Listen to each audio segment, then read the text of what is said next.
तो सभी भाइयों एवं बहनों को नमस्कार। स्वागत है आपका आपके अपने चैनल सक्सेस जंक्शन एक कदम सफलता की ओर में।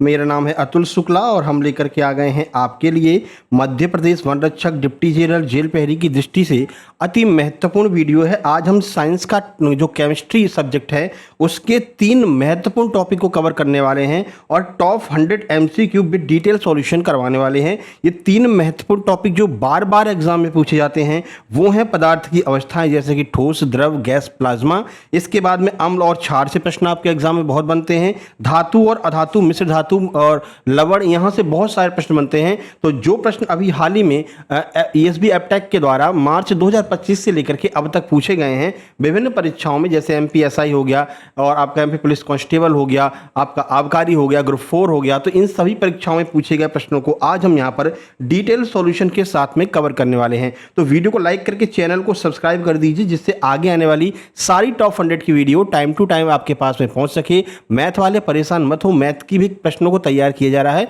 उसकी भी वीडियो बहुत जल्द आपके पास में, एडवांस मैथ की वीडियो बहुत जल्द आने वाली है ना। तो चलिए शुरुआत करते हैं। लाइक कर दिया होगा, सब्सक्राइब कर लिया होगा। आइए देखते हैं आज का पहला प्रश्न कौन सा है। तो ये रहा पहला प्रश्न। शुरुआत करेंगे हम पदार्थ की अवस्थाओं से। 1 से लेकर के 25 तक प्रश्न आपको पदार्थ की अवस्थाओं से देखने को मिलने वाले हैं। चलिए पहला प्रश्न ये रहा, निम्नलिखित में से कौन सा पदार्थ की चौथी अवस्था को दर्शाता। मोस्ट इंपोर्टेंट है, 2 से 3 बार MPSB एप्टेक ने पूछा है, इसको तो एग्जीक्यूटिव ही बहुत पूछता था, है ना। बताइए कौन सी अवस्था है, गैस, प्लाज्मा, बोस आइंस्टीन संगणित या फिर द्रव। कौन सी अवस्था है जिसे चौथी अवस्था मानते हैं। सही आंसर हो जाएगा ऑप्शन नंबर बी, प्लाज्मा को चौथी अवस्था माना जाता है। कैसे, आइए देख लेते हैं। तो पदार्थ की मुख्यतः कितनी अवस्थाएं होती हैं। हम जानते हैं पदार्थ की मुख्यतः 3 अवस्थाएं होती हैं, ठोस, द्रव और गैस। लेकिन जो उच्च तापमान पर आयनित गैस के रूप में पाई जाने वाली चौथी अवस्था को प्लाज्मा कहा जाता है। कि जो आपकी गैस होती है उसको हाई टेम्परेचर पर अगर रखा जाता है तो गैस जो है वो आयनित हो जाती है, ठीक है, आयनों में टूट जाती है और इस अवस्था को हम क्या कहते हैं, प्लाज्मा अवस्था कहते हैं। सूर्य और तारों में जो चमक होती है ना वो प्लाज्मा के कारण ही होती है, ठीक है। तो ध्यान रखना है, सूर्य और तारों में होने वाली चमक का रीजन क्या है, क्योंकि सूर्य और तारों में प्लाज्मा अवस्था में गैसेस उपलब्ध होती हैं, इस वजह से उनका टेम्परेचर भी बहुत हाई होता है ना। क्योंकि प्लाज्मा अवस्था बनती ही तब है जब जो टेम्परेचर है वो 6000 डिग्री सेंटीग्रेड के ऊपर पहुंच जाए तो प्लाज्मा अवस्था बन जाती है। तो वहां पर हाई टेम्परेचर पर जब गैसों को रखा जाता है तो गैसें आयनित हो जाती हैं और प्लाज्मा अवस्था में परिवर्तित हो जाती हैं, जिसे हम जो पदार्थ होता है उसकी चौथी अवस्था कहते हैं। ठीक है मेरे भाई, आगे बढ़ते हैं। प्रश्न नंबर 2 देखते हैं। ये रहा प्रश्न नंबर 2, देखिए प्रश्न नंबर 2 है, वह प्रक्रिया जिसमें कोई ठोस सीधे गैस में परिवर्तित हो जाता है तो क्या कहते हैं। देखो डायरेक्ट मतलब नॉर्मली अगर हम बात करेंगे तो क्या होता है, जैसे कोई ठोस है, ये ठोस है, ठीक है ना। ठोस क्या होगा, पहले जल में बदलेगा या फिर द्रव में बदलेगा, द्रव के बाद में उसको गर्म करेंगे तो गैस में बदल जाता है। लेकिन कुछ ऐसे पदार्थ होते हैं जो पहले तो ठोस होते हैं और ठोस से सीधे गैस में बदल रहे हैं, द्रव में बदलते ही नहीं है। तो ये सीधे गैस में बदलने की प्रक्रिया को हम क्या कहते हैं। 4 ऑप्शन, वाष्पीकरण कहेंगे, संघनन कहेंगे, ऊर्ध्वपातन कहेंगे या गलन कहेंगे। सही आंसर ऑप्शन नंबर सी हो जाएगा। इसको हम ऊर्ध्वपातन या फिर सब्लिमेशन कहते हैं। जब कोई पदार्थ ठोस अवस्था से सीधे गैस अवस्था में बदल जाता है तो उसको ऊर्ध्वपातन या सब्लिमेशन कहते हैं। MPSI प्री अगर आपने दिया होगा, पुलिस कांस्टेबल का एग्जाम अगर आपने दिया होगा तो ये प्रश्न आपके सामने कई बार आया होगा, कई बार ये प्रश्न टकराया होगा, है ना। चलिए ऑप्शन सी हो जाएगा। आइए देखते हैं ऐसा होता क्यों है, इसका रीजन क्या है। देखिए, तो जब कोई ठोस पदार्थ बिना द्रव अवस्था में बदले सीधे गैस में बदल जाता है तो उसे ऊर्ध्वपातन कहते हैं। जैसे कपूर हो गया, कपूर को हाथ में लेकर के बैठ जाइए, मुश्किल से 5 मिनट लगेंगे, वो कपूर आपके हाथ से गायब हो जाएगा और गीला भी नहीं लगेगा, मतलब कि द्रव अवस्था में नहीं बदलेगा लेकिन गायब हो जाएगा, ठीक है। अमोनियम क्लोराइड है जिसे नौसादर कहते हैं, सूखी बर्फ जो ठोस CO2 होती है, ये सब जो है क्या होता है, सब्लिमेशन के उदाहरण होते हैं। एक आपने देखा होगा जो है गर्मियों में क्या करते हैं कि जो आपका बक्सा होता है, बक्सा ना, तो अब जो आप सर्दी के कपड़े इसमें रखते हैं बक्से में, तो एक गोली रख देते हैं व्हाइट कलर की, है ना, व्हाइट कलर की गोली को रख देते हैं, तो वो नेफ्थलीन की गोलियां होती हैं। कुछ टाइम बाद आप देखते हैं जब अगली बार आप कपड़े निकालने जाते हैं तो नेफ्थलीन की गोलियां आपको नहीं मिलती हैं। क्यों? क्योंकि वो सब्लिमेशन की प्रक्रिया के द्वारा सीधे सीधे ऊर्ध्वपातन प्रक्रिया के द्वारा ठोस से सीधे गैस अवस्था में बदल जाती हैं। ठीक है मेरे भाई, चलो आगे बढ़ते हैं। आगे देखिए, आगे बढ़ने से पहले आप लोगों को बता दें, जैसा कि आप सबको पता है बहुत बढ़िया मौका मिल गया जिन लोगों को तैयारी नहीं हुई है। देखो मध्य प्रदेश वन रक्षक जेल प्रहरी डिप्टी जेलर की जो एग्जाम डेट है वो एक्सटेंड हो गई है ना। तो थोड़ा बहुत ही सही है, लेकिन अब जितनी भी एक्सटेंड हुई है, मान लो 6-7 दिन एक्सटेंड हुई है, लेकिन फ़ायदा तो आपको होने वाला है। तो अभी भी आपके पास में समय है, मात्र 189 रुपये में आप MP वन रक्षक, जेल प्रहरी और डिप्टी जेलर के कंप्लीट सुपर सिलेक्शन नोट्स लेकर के तैयारी कर सकते हैं। जैसा आपने देखा भी हाल ही में MP पुलिस का रिजल्ट आया है, MPSI प्री आया है, वर्ग 3 चयन परीक्षा का रिजल्ट आया है। हमारे सुपर सिलेक्शन नोट्स से सीधे सीधे एग्जाम में प्रश्न आए हैं और लोगों को बहुत सारा यहाँ पर फायदा हुआ है, बहुत सारे सिलेक्शन हुए हैं। लास्ट में आपको स्क्रीनशॉट भी दिखा देंगे। जो लोग ग्रुप में शामिल थे जो है आपके MP पुलिस वाले में, 95% लोग ऐसे जिनका रिटन एग्जाम क्लियर हुआ था, उन्होंने फिजिकल दिया था। ठीक है, तो मात्र 189 में क्या क्या मिलने वाला है वो आप देख लो, वो सबसे ज़्यादा महत्वपूर्ण है। तो थ्योरी नोट्स मिलेंगे आपको सभी 5 सब्जेक्ट के, सामान्य हिंदी, सामान्य अध्ययन, विज्ञान, गणित, इंग्लिश, इन सबके कंप्लीट थ्योरी नोट्स मिलेंगे। फिर सबके कंप्लीट प्रैक्टिस सेट मिलेंगे। मॉक टेस्ट की PDF मिलेगी, जितनी मॉक टेस्ट हमने करा रखी हैं। टॉप 500 करंट अफेयर की PDF मिलेगी, जो हमने अभी परसों डाली थी। उसके बाद में जो कुल मिलाकर के लगभग 3000 MCQ भी आपको मिलने वाले हैं। और आगे ये जो टॉप 100 सीरीज चल रही, जितने भी इसके वीडियो आएंगे उन सब की भी PDF आपको इस नोट्स के साथ में मिलने वाली है। ठीक है, तो भाई एग्जाम डेट बढ़ गई है, फ़ायदा उठा लीजिए। कैसे प्राप्त करेंगे, छोटी सी प्रक्रिया है। ये QR कोड आपको दिखाई दे रहा है, इसका स्क्रीनशॉट खींच लीजिए। इसी पर आपको 189 का पेमेंट करना है। उस पेमेंट का स्क्रीनशॉट इस व्हाट्सएप नंबर 7052547003 ये लिखा गया है, इस पर आपको सेंड कर देना है। जैसे ही आप स्क्रीनशॉट सेंड करेंगे इस व्हाट्सएप नंबर पर, तुरंत की तुरंत कंप्लीट सुपर सिलेक्शन नोट्स इसी व्हाट्सएप नंबर से आपको सेंड कर दी जाएंगे और आपको व्हाट्सएप ग्रुप में जोड़ देंगे, जहां पर आगे के सारे PDF नोट्स आपको टाइम टू टाइम मिलते रहेंगे। ठीक है, इसके अलावा आप जानते हैं अभी हाल ही में अस्पताल सहायक की बड़ी भर्ती आई है। अस्पताल सहायक के भी सभी सब्जेक्ट के कंप्लीट सुपर सिलेक्शन नोट्स मात्र 128 रुपये में आपको मिल रहे हैं, जिसमें आपको कंप्लीट थ्योरी नोट्स रहेंगे सारे सब्जेक्ट के। आप बढ़िया से सिलेबस साइड में रख लेना और हमारे नोट्स रख लेना। एक एक जो आपका चैप्टर सिलेबस में दिया गया है वो हमारे नोट्स में मिला लेना। सारे चैप्टर के नोट्स आपको कंप्लीट मिलेंगे, चाहे वो आपका सामाजिक विज्ञान हो, चाहे वो आपकी इंग्लिश हो, हिंदी हो, इन सब के, साइंस हो, सबके नोट्स आपको मिलेंगे। लास्ट में आपको फोटो भी दिखा देंगे नोट्स का। ठीक है, इसके बाद जो MCQ प्रैक्टिस सेट भी हम लेकर के आने वाले हैं वो भी आपको इसी के अंतर्गत मिलने वाले हैं। अभी हम हाल ही में हमने जयशंकर प्रसाद के 50 MCQ करवाए हैं, उसका PDF डाल दिया है। भारत में राष्ट्रवाद यानी सामाजिक विज्ञान का टॉप 100 की PDF डाल दी है। वो सब लोग जो है डाउनलोड कर लेना जिन लोगों ने नोट्स लिया है। ठीक है, सारी बातें समझ में आ गई। प्रक्रिया वही है, 128 का पेमेंट इस QR पे करके उसका स्क्रीनशॉट इस व्हाट्सएप नंबर पर सेंड करना है। सेंड करते ही आपको ग्रुप में जोड़ देंगे और आपको नोट्स सेंड कर देंगे। ठीक है, और जो यहाँ से पेमेंट नहीं कर पा रहे हैं, QR से ना कर पा रहे हैं, कोई दिक्कत नहीं है, यहीं पर मैसेज करके फ़ोनपे नंबर प्राप्त कर लेंगे।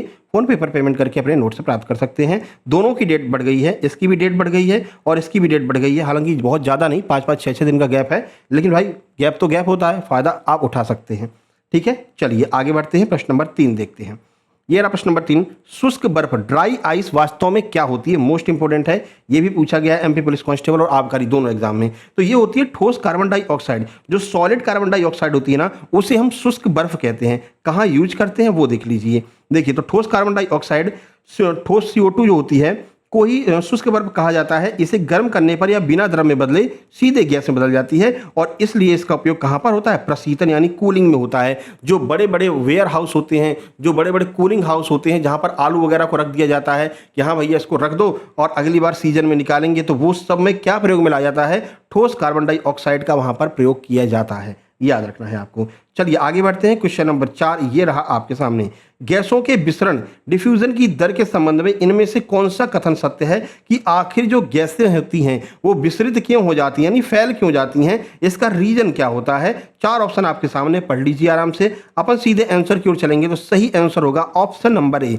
यह उनके अणुक भार के वर्गमूल के व्यतिक्रमानुपाती होती है। ठीक है, तो जो इसकी विसरण दर होती है ना, ये विसरण दर, यह उनके अणुक भार, जो परमाणु भार होता है या जो घनत्व होता है, उसके मतलब घनत्व भार के वर्गमूल के व्यतिक्रमानुपाती होती हैं। यह बात आपको ध्यान रखना है। ये नियम कहता है ऑप्शन नंबर ए। और ये किसका नियम है वो देख लो, किसने ये नियम दिया है? तो ये ग्राहम महोदय ने दिया। बहुत पूछा जाता है। ग्राहम के विसरण के नियम के अनुसार गैसों की विसरण की दर, यानी गैसों के फैलने की जो दर होती है, यह उनके घनत्व या अणुक भार के वर्गमूल के व्यतिक्रमानुपाती होती है। सीधे सीधे ये लाइन ध्यान रखना है कि विसरण दर उनके घनत्व या अणुक भार के वर्गमूल के व्यतिक्रमानुपाती होती है। यह नियम किसने दिया था? तो ग्राहम महोदय ने दिया था। इसे ग्राहम का विसरण नियम कहते हैं। अभी हाल ही में कल एग्जाम हुआ है, किसका?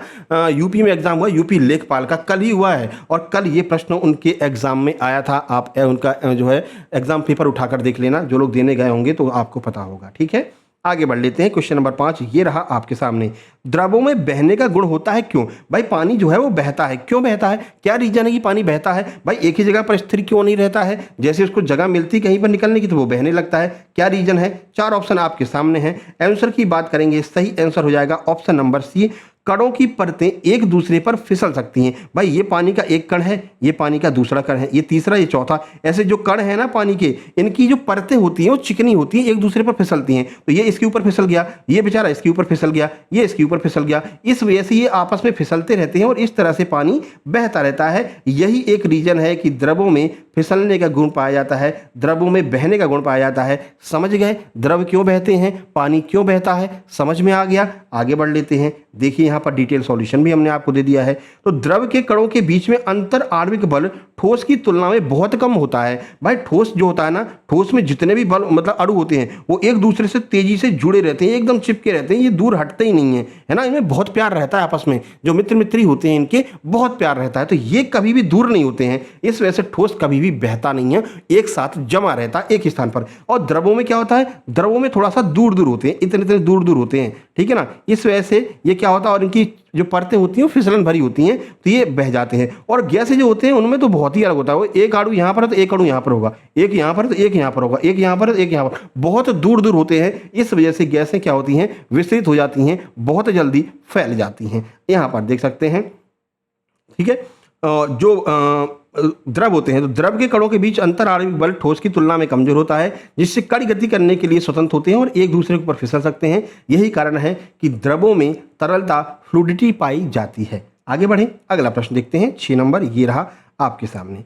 प्रश्न नंबर 6 है, देखिए प्रश्न नंबर 6 है कि किसी गैस को द्रवित करने के लिए सबसे अनुकूल परिस्थितियां कौन सी हैं? भाई कोई गैस है, उस गैस को आपको लिक्विड फॉर्म में कन्वर्ट करना है, तो क्या करना पड़ेगा कि वो गैस लिक्विड फॉर्म में कन्वर्ट हो जाए? ऑप्शन बी आपका सही आंसर हो जाएगा, टेम्परेचर को कम कर दीजिए, कम तापमान और उच्च दबाव, और उसको दबाव जो है प्रेशर बहुत ज़्यादा बना दीजिए, तो जो गैस होगी वो क्या हो जाएगी, द्रवित हो जाएगी, लिक्विड फॉर्म में चेंज हो जाएगी। कैसे, आइए देख लेते हैं। तो गैस के कणों को पास पास लाकर उन्हें द्रव में बदलने के लिए तापमान को बहुत कम करना पड़ता है। अच्छा आपने एक बार देखा होगा, आपने महसूस किया हो तो, जो छोटे सिलेंडर होते थे ना, जो छोटा छोटा सिलेंडर, अब तो खैर नहीं दिखता है, जिस पर अभी भी जो स्टूडेंट लोग हैं वो छोटे सिलेंडर में खाना बनाते हैं, तो आप उसको भरा करके लाइए। जब आप भरा करके लाओगे तो नीचे यहाँ टच करोगे ना, ठंडा ठंडा लगता है। अच्छा ऐसा ठंडा ठंडा लगता क्यों है? भाई वो गैस होती है, उसको हिला करके देखोगे ना तो अंदर लगेगा जैसे पानी भरा, फिर अरे सर इसने तो मुझे पानी भर के दे दिया। ना भैया, उसने तुमको गैस ही भर के दिया है,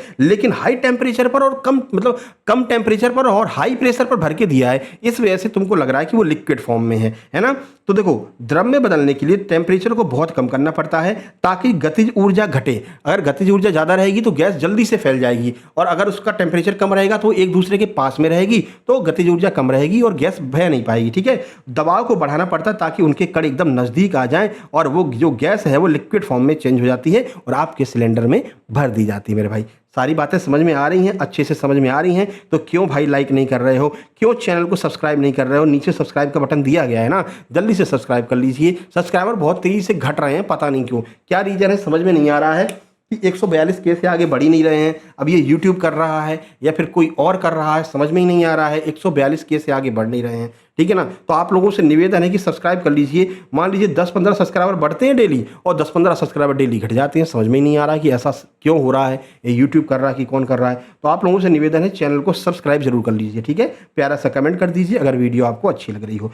चलो अब थोड़ा सा स्पीड को बढ़ाते हैं भाई, 100 प्रश्न नंबर को करने, ऐसे करेंगे तो बहुत टाइम लग जाएगा। चलो 7 नंबर देखिए, किस तापमान पर सेल्सियस और फ़ारेनहाइट स्केल का मान समान होता है? यानी कि सेल्सियस और फ़ारेनहाइट का मान किस टेम्परेचर पर एकदम सेम होता है? ये प्रश्न बहुत पूछा जाता है, एक तरह से कह सकते हैं फेवरेट प्रश्न है। एमपीएसबी एपटेक का सही आंसर -40 डिग्री हो जाएगा। देखिए एक सूत्र होता है C5 = F-32 का उपयोग करके जब हम गणना करते हैं तो -40 डिग्री सेंटीग्रेड पर फ़ारेनहाइट और जो सेंटीग्रेड पैमाना होता है दोनों के पाठ्यांक एक समान यानी कि -40 हो जाता है। तो -40 डिग्री सेंटीग्रेड को आपको दिमाग में रखना है। आगे बढ़ते हैं 8 नंबर देखिए, गर्मियों के दिनों में, अब गर्मी के दिन तो चल रहे हैं, गर्मियों के दिनों में घड़े मिट्टी के बर्तन में रखा पानी किस प्रक्रिया के कारण ठंडा हो जाता है? इंपॉर्टेंट है, बहुत ज़्यादा इंपॉर्टेंट है। तो ये वाष्पीकरण की प्रक्रिया होती है, इसे हम इवेपोरेशन कहते हैं। इस प्रक्रिया के द्वारा गर्मियों के दिनों में जो ठंडा मटका जो रहता है, मटके में रखा पानी ठंडा हो जाता है, ठीक है ना। किसकी वजह से? वाष्पीकरण की वजह से। क्यों होता है वो देख लो। तो मिट्टी के घड़ों में छोटे छोटे छिद्र होते हैं जिनसे पानी लगातार बाहर निकलता है। यह बाहर आया पानी हवा में वाष्पीकरण इवेपोरेट होता रहता है।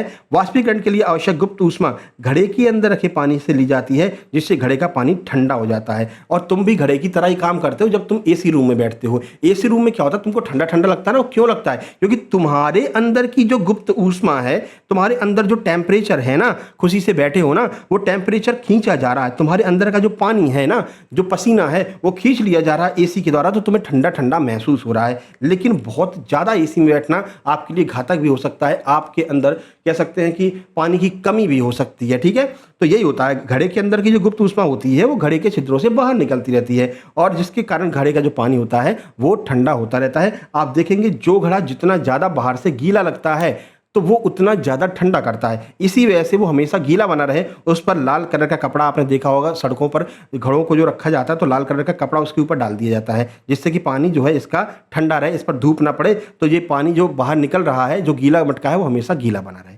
ठीक है, सारी बातें समझ में आ रही ना। 9 नंबर पर चलते हैं। 9 नंबर है पदार्थ का वह गुण जिसके कारण वह बाहरी बल हटाए जाने पर अपनी मूल प्रकृति में वापस पा लेता है। इस गुण को हम क्या कहते हैं? अभी एग्जांपल देंगे तो बहुत अच्छे समझ में आएगा। इस गुण को प्रत्यास्थता इलेक्ट्रिसिटी कहते हैं।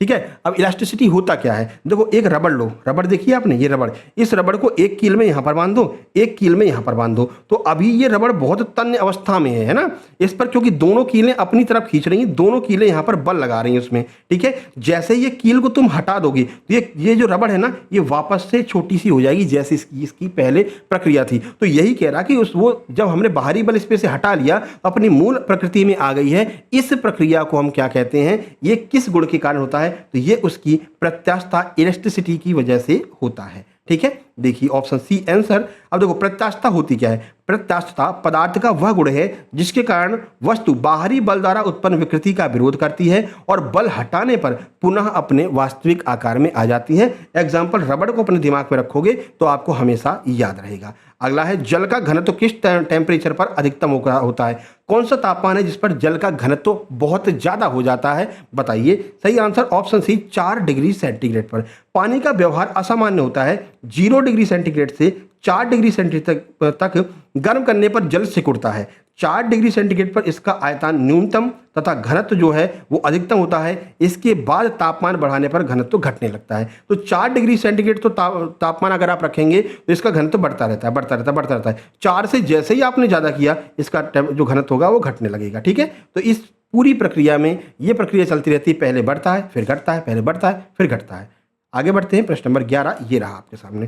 निम्नलिखित में से कौन सा एक रासायनिक परिवर्तन है, यानी केमिकल चेंज इसमें से कौन सा है?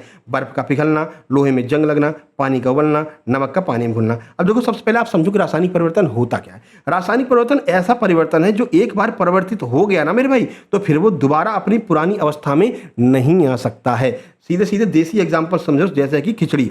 तुमने क्या किया? चावल ले लिया, दाल ले लिया, बढ़िया से तहरी बना रहे हो। ठीक है, आलू ले ली, मटर ले ली, पनीर ले ली, सब कुछ ले लिया, एक साथ मिला दिया, पानी डाल दिया, ये बन गई हमारी बढ़िया फर्स्ट क्लास तहरी, या फिर कहते हैं बढ़िया फर्स्ट क्लास जो है खिचड़ी बन गई है। ये फेवरेट भोजन होता है आलसियों का। ठीक है ना, मतलब वैसे यही मत समझना कि सर आलसी लोग कह रहे हैं, ऐसा नहीं। देखो, ऐसा क्या होता है कि बहुत से स्टूडेंट है भैया, गए कोचिंग पढ़ के आए, जो ग्वालियर में, भोपाल में, इंदौर में रह रहे हैं, उन्होंने कहा यार अब क्या बना, रोटी सब्जी बनाने का मन नहीं कर रहा है, तो आलस सा लग रहा है। उन्होंने कहा ये सारी चीज़ें मिलाकर पानी डाल के रख दो गैस पर, अरे बढ़िया सी खिचड़ी बन जाएगी। तो ये तुमने खिचड़ी बना ली, तो ये एक प्रकार का रासायनिक परिवर्तन हो गया, क्योंकि ये चीज़ें आपस में मिल गई हैं। अब तुम इसमें से उसको अलग नहीं कर सकते हो। क्या तुम इसमें से पानी और नमक को अलग कर सकते हो? क्या तुम इसमें से एक एक दाल को अलग कर सकते हो? क्या जो पनीर तुमने डाली है, जो पिस गई है पनीर, उसको अलग कर सकते हो? क्या तुम इसमें जो पिसा तुमने मिर्चा मसाला डाल दिया अलग कर सकते हो? नहीं कर सकते हो। तो जो प्रक्रिया, मतलब कि जिसको एक बार बन जाए वो पुनः वापस ना पाई जा सके पुरानी प्रक्रिया में, इस प्रक्रिया को हम रासायनिक परिवर्तन कहते हैं। अब बताओ, इसमें से कौन सी ऐसी चीज है जो एक बार बदल गई तो फिर दोबारा नहीं मिलेगी? तो ये है आपका लोहे में जंग लगना। लोहे में अगर जंग लग गई है, रस्टिंग अगर हो गई, तो लोहा को खराब कर देगी। वापस से तुम वैसा लोहा, उसी लोहे को नहीं प्राप्त कर सकते हो। रस्टिंग को छुड़ा दोगे लेकिन वैसा लोहा आपको दोबारा नहीं मिल पाएगा। ठीक है, तो ऑप्शन बी आपका सही आंसर हो जाएगा। देखिए, अब समझ में आ गया। और इसी का उल्टा होता है भौतिक परिवर्तन। भौतिक परिवर्तन क्या होता है? ऐसी प्रक्रियाएं जिसमें बदलने के बाद में तुम वापस से उस प्रक्रिया को वैसे ही उसके मतलब उसका अपोजिट कर दो, उल्टा कर दो, तो वही चीज वापस से तुमको मिल जाएगी, तो उसको कहते हैं भौतिक परिवर्तन। देखो जैसे नमक में तुमने पानी को घोल दिया, ठीक है, अब इस पानी को गर्म कर दो तो पानी पानी उड़ जाएगा, नमक नमक मिल जाएगा, तो तुमको वापस से नमक मिल गया, ठीक है ना।